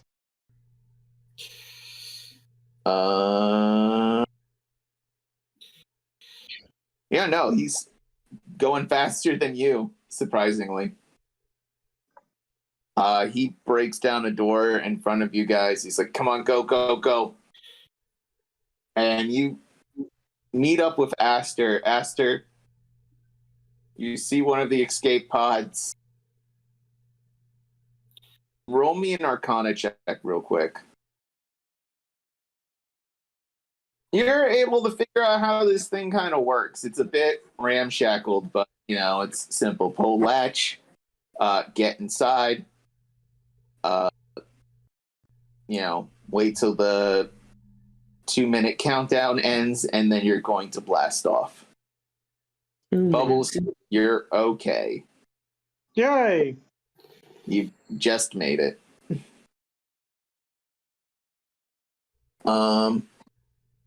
And right as, you know, the growing fester gets to the escape pod room, people are leaving left and right. Max is on the intercom. What does Max say? So it appears an old god is now breaking out of the lower floors. Everyone in the vicinity either fight or get the fuck out. And also, those who do get out will get a bonus if they try to shoot down the creature from the outside. At that point, why are you telling them to stay? Well, there's only so many pods. Yep. Max is also an asshole, so... Yep. Yeah, he wouldn't exactly tell the boys. I mean, the boys can just jump. Yeah, the boys don't care about the money though. He's saying because these ships are armed usually, so yeah. There's airships, there's escape pods, which aren't combat ready, but they will get you out. Yeah, it's more those that are going to take the larger ships to separate, so we don't lose the entire thing. Please shoot down the monster that's probably going to burst out from the top. Yeah. That's basically what he's saying. Yep. And with that, your pod releases and blasts off. Last roll I'm going to need from the two of you. Roll me a Constitution save. 14 and an 8. All right. Because on your escape pod, it's already pretty cramped in there. Oh, what about Gundor? Well, I'll roll for him. 14. Oof. All right. So, as you're about to head out, you know, it like slow rocket. And right as that happens, a Fester Claw hits the end of your escape pod, sending it into a spin. And the G-force pressure and just everything. How high up are we? Very. Very. Okay. Knocks you the fuck out. Next up, let's go back to our room with the boys, Inscribe And Boros. and Boros. Poor Scribe. He got hit in the nuts. Ooh. Ooh. Oh my nuts. Can Scribe basically activate the contingency. Scribe, what is your contingency?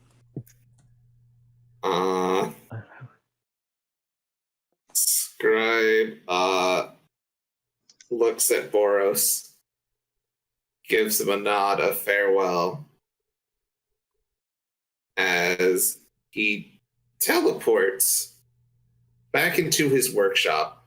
Of course, everything is covered in fester flesh, but luckily the vessels are still somewhat, I'm guessing the vessels are still somewhat safe.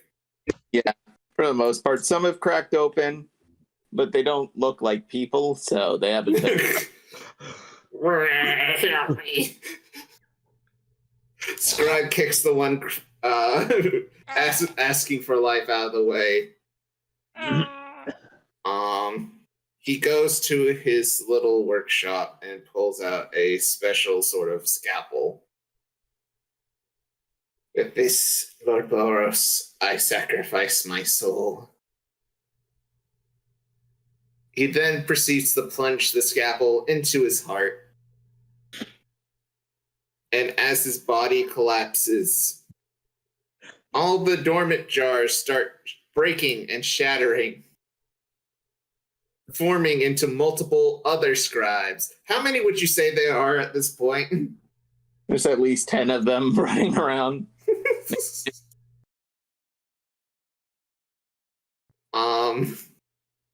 I presume they're all like leaping out and trying to get back to Boros, shooting lightning at Fester. They will remain active for at least 10 minutes and then they'll die.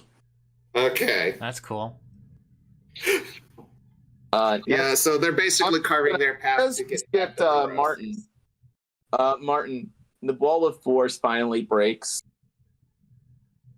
Yes. The flesh wall is about to come down on you guys. You can make a swing at it if you want. There are I a will lot of do things you that. can do. Can we all take a swing? Can we all take a swing at it? Yeah. I'm gonna have Martin go first, though. Okay. Yeah, let me go first. So he get his... I got my flaming chainsaw glaive. So guess who's gonna use that? Go for it. Does a 30 hit? A 30 does it. Oh damn. And you can smite, by the way, Martin. Ooh. With each attack. Or can you only do it once per turn? I can't remember. You do it with each attack. It's that busted. Okay. Yeah, roll me that attack one more time for me. Alright. So with smite, do I have to do any particular level or? No. Take your pick. I'd say go max all the way. Go Yeah. back to the way. So that's a okay. So 15 slashing plus a 27. Yeah. Okay, so Oh no, it's 20 damage plus 27. yeah. So fire. That's fire. right. Yep. So that's 47 right now. Yep, and real quick, roll me a second attack, Martin. Real quick. Alright. That hits. And you can smite again. Jesus Christ. That's a 27, and that's a 30. So That is a 65. With a grand total of a 112 so far. And I think there's an improved Divine Smite going on here. Because he is. Oh, yeah, he gets an additional D8 for each. For each. So just roll 2 D8, add it on top. Yeah, for each. Or per. Well, it's a D8 for each, so.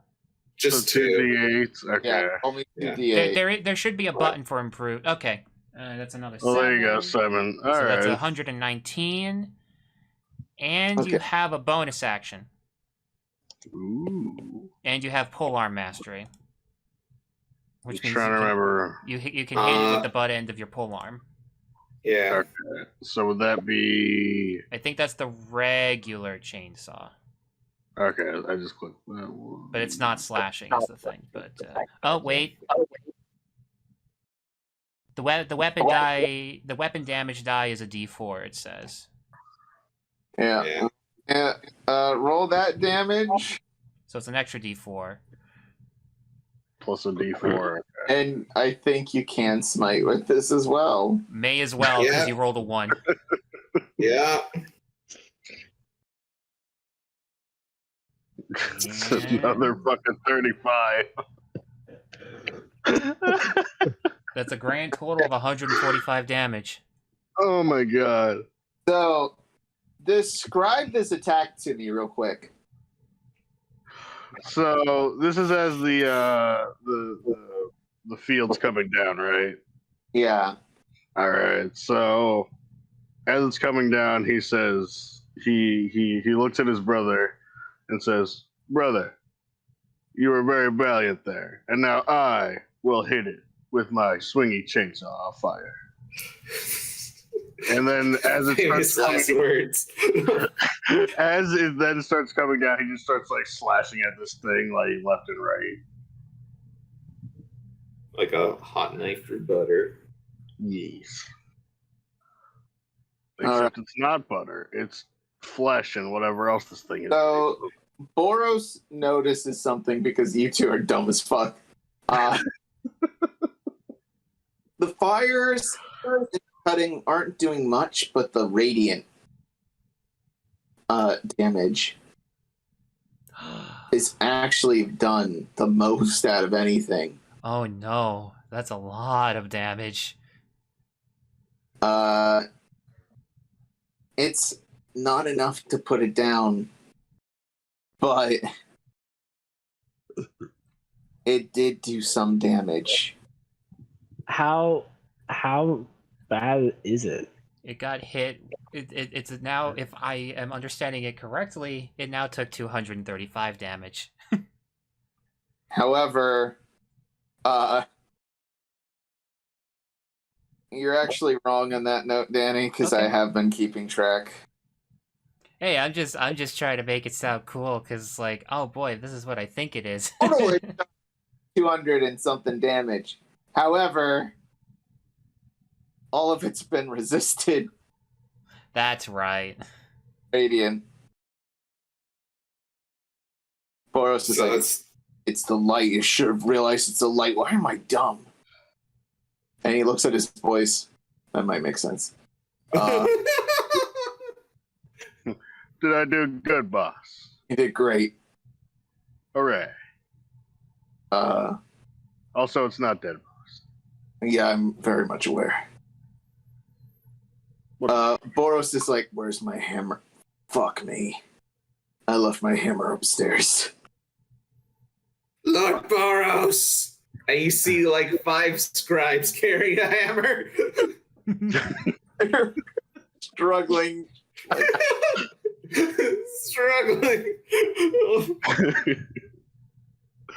Immediately, Juan runs over to pick up the hammer to bring to Boros. Thank you. Lord Boros, take our forms now and become the pinnacle that you were meant to be. I only have so much time left. I accept your sacrifice. as you see all of the clone scribes then proceed to melt and then merge their form onto Boros, absorbing any magic these clones have.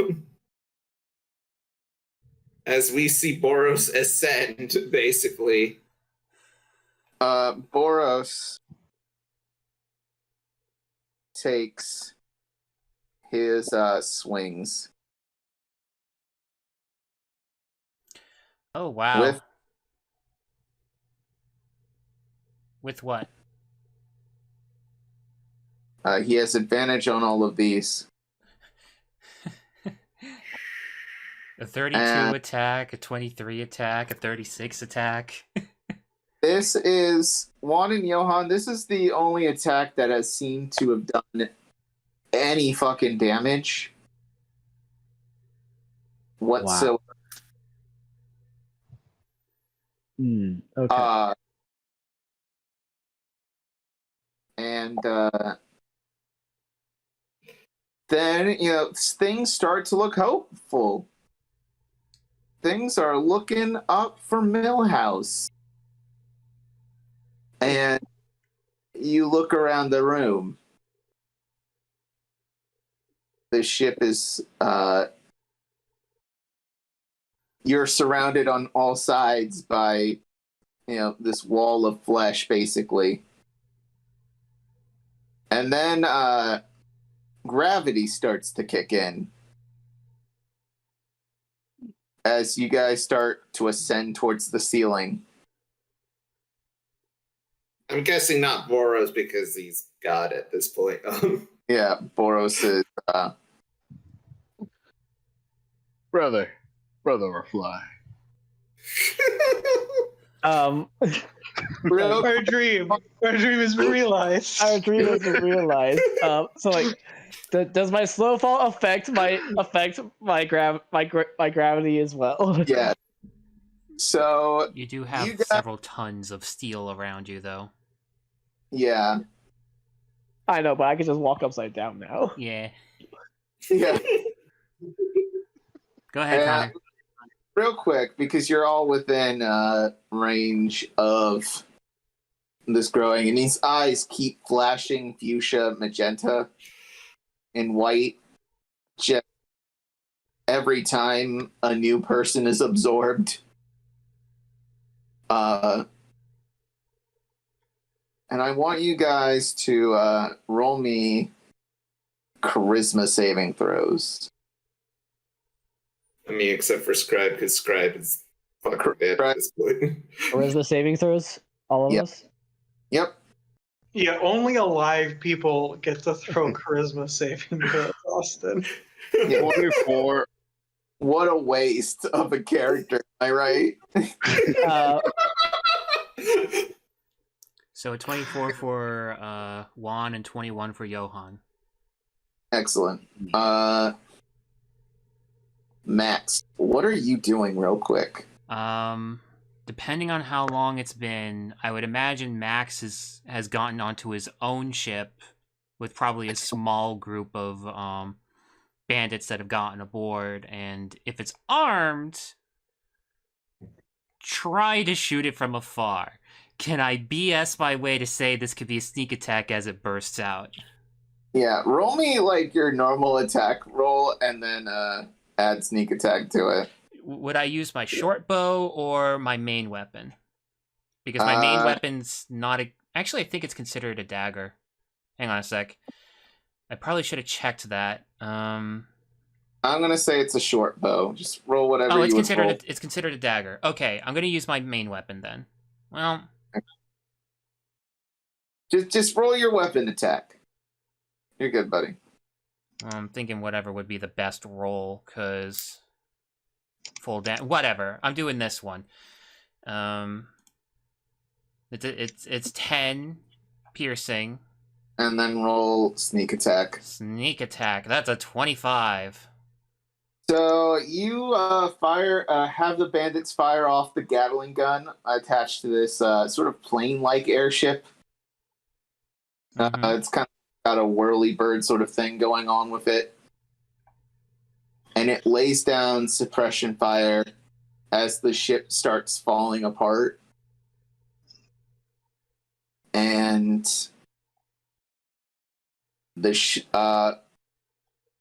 cutting back to Juan, Johan, and Boros, and I need to roll something for Boros.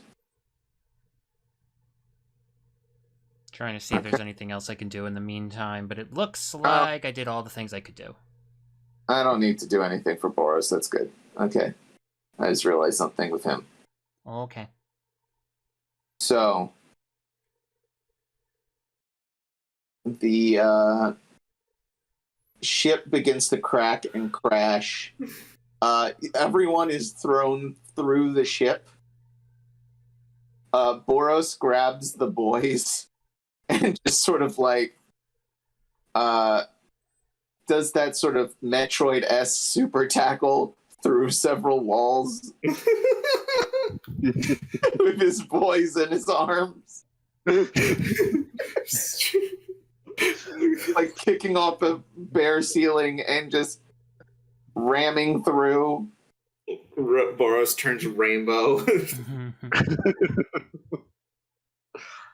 And you guys hit the water. Cutting back to our actual main characters.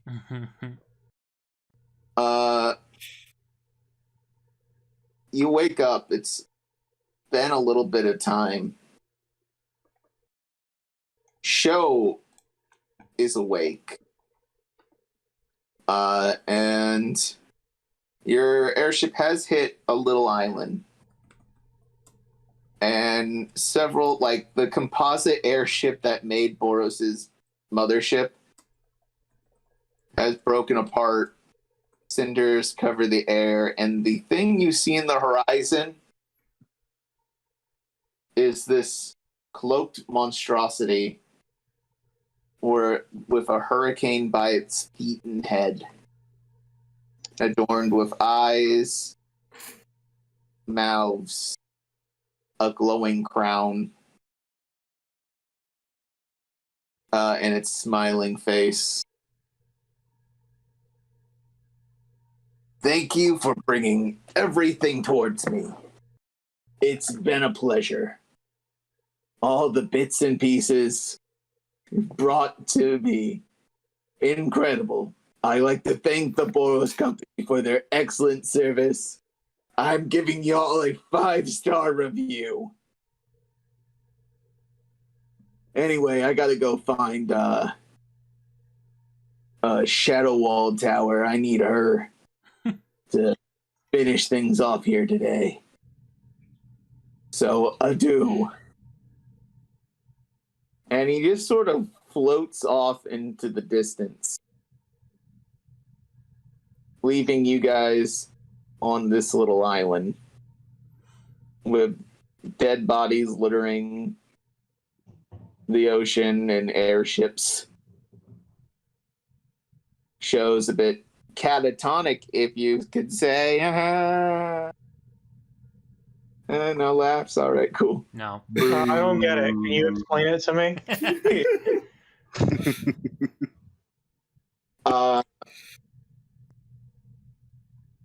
You're all a bit delirious from the landing.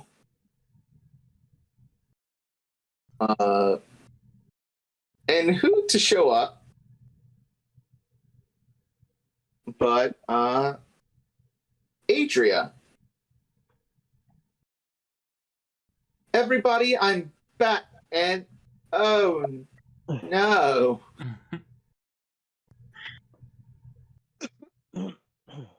Oh no. Is that what I think it is in this? Oh no. What happened? Okay. So, congratulations, guys. You triggered Endgame a bit earlier than I thought you guys would. Sorry. No, it'll be fine. Well, actually a lot sooner in many ways. Yeah. You've made writing the ending of this campaign a lot easier I still apologize. You're welcome. Well, the party joined forces with Boros, who has basically become a god. You know, a lot less people died this episode. And a lot more water was drinking. Okay, I mean, there's enough bodies to make a boat, but... That is true, but... Make a boat out of all the scribe clothes. I'm still there. Oh god, we're floating on the gross peely man. Oh, ew. I just walk on the water. All right, we have those. He just goes and walks with them. You still need to carry Boros. Boros, I'll carry Boros. I don't want to walk on Scribe, though. Boros just, flips the scribe mouth face on the other side, forcing it to drown. Anyway. Believe it or not. Go ahead. I'm going to do our closing. I'm Connar / your friend. You can find me, Boosh, at Conjoined Artist, here on YouTube. Well, at Conjoined Artist on YouTube, on Twitter, Instagram, and join our Discord, and you can maybe have fun with us. Be our friend. Please be our friend. I'm desperate for companionship. Anyway, next up, us to deal with. Please, I'm begging you. Next up, I'm going to toss that ball over to Austin. Where can we find you? You can find me on Octo_Austin Twitter. Right now, I'm just doing home games. All right. For our Discord. One may be happening soon. Toss it over to, let's toss it over. Martin, where can we find you? It's me, your boy, Martin. I usually go by Mango. You can find me on Twitter, Instagram, YouTube, in these Discords, lurking, probably. All right. And next up, Ben. Hi, my name's Ben. I know you can find me on Twitter. I don't post. I also just lurk. I also do a Twitch, but I don't do it as well. Wow, incredible. Yes. You can just find me anywhere. I go by Ghost Puncher Ben. Mm-hmm. All right. Next up, Danny. Hi, I'm Editor Danny. Played as Max this time. I didn't get to do the things I wanted to do, but this is fun. Genuinely. I have a Twitter. It's gonna be in the description. It is it's not letting me see the Great Leo Great Leo II. That's it. I posted 2 things and that's it. I don't even look at Twitter. Hooray. Maybe I'll do some stuff though. We'll see. Posie, do you have anything to plug? Nada. No? No. All right. And finally, Tom, what do you have to plug today? That was the quietest no. So, I'm really upset because I'm pretty sure I've already plugged socks. But I really feel like plugging socks today. So, you guys should all go out and get some socks. They're great. I don't know if I've already plugged them or not, but so maybe this is a repeat. But go out, get yourself a nice, good pair of socks. They're nice. I think it is. So how about I help you a little bit? How about skin conditioner with all the flesh we dealt with today?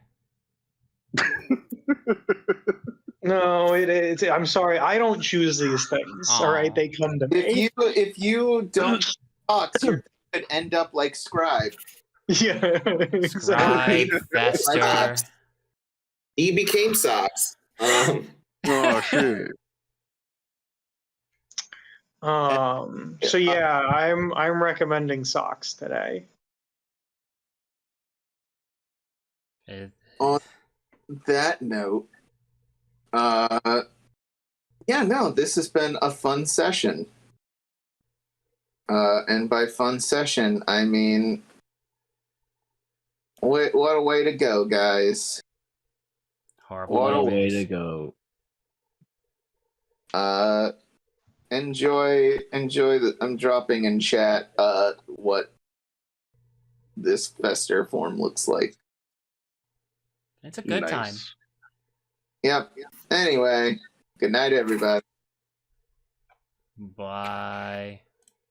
Goodbye. Oh, I get it. It's because he's a cat.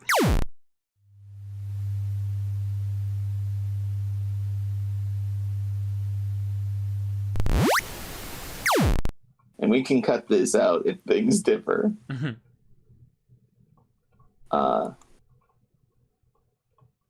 Is you're on like a sea rock. Bubbles and Ashter. You're not even focused enough to know where they are. You're not sure where they are. You do see scraps of airship littering the ocean Mm-hmm. as this giant towering Fester, a glowing crown, a hurricane of darkness adorning his head while causing that by his feet. Mountain-sized, if you will, with a robe of screaming flesh and faces. Yeah. Ash and embers glow around you as it walks away, each step causing quite large waves to hit you. Mm-hmm. And that's where we're going to end the session off. Cool. So, fun stuff. Fun times. Enjoy those nightmares, everybody. All right. I'm going to stop recording. Alright. I did not win a single roll in that. Yep.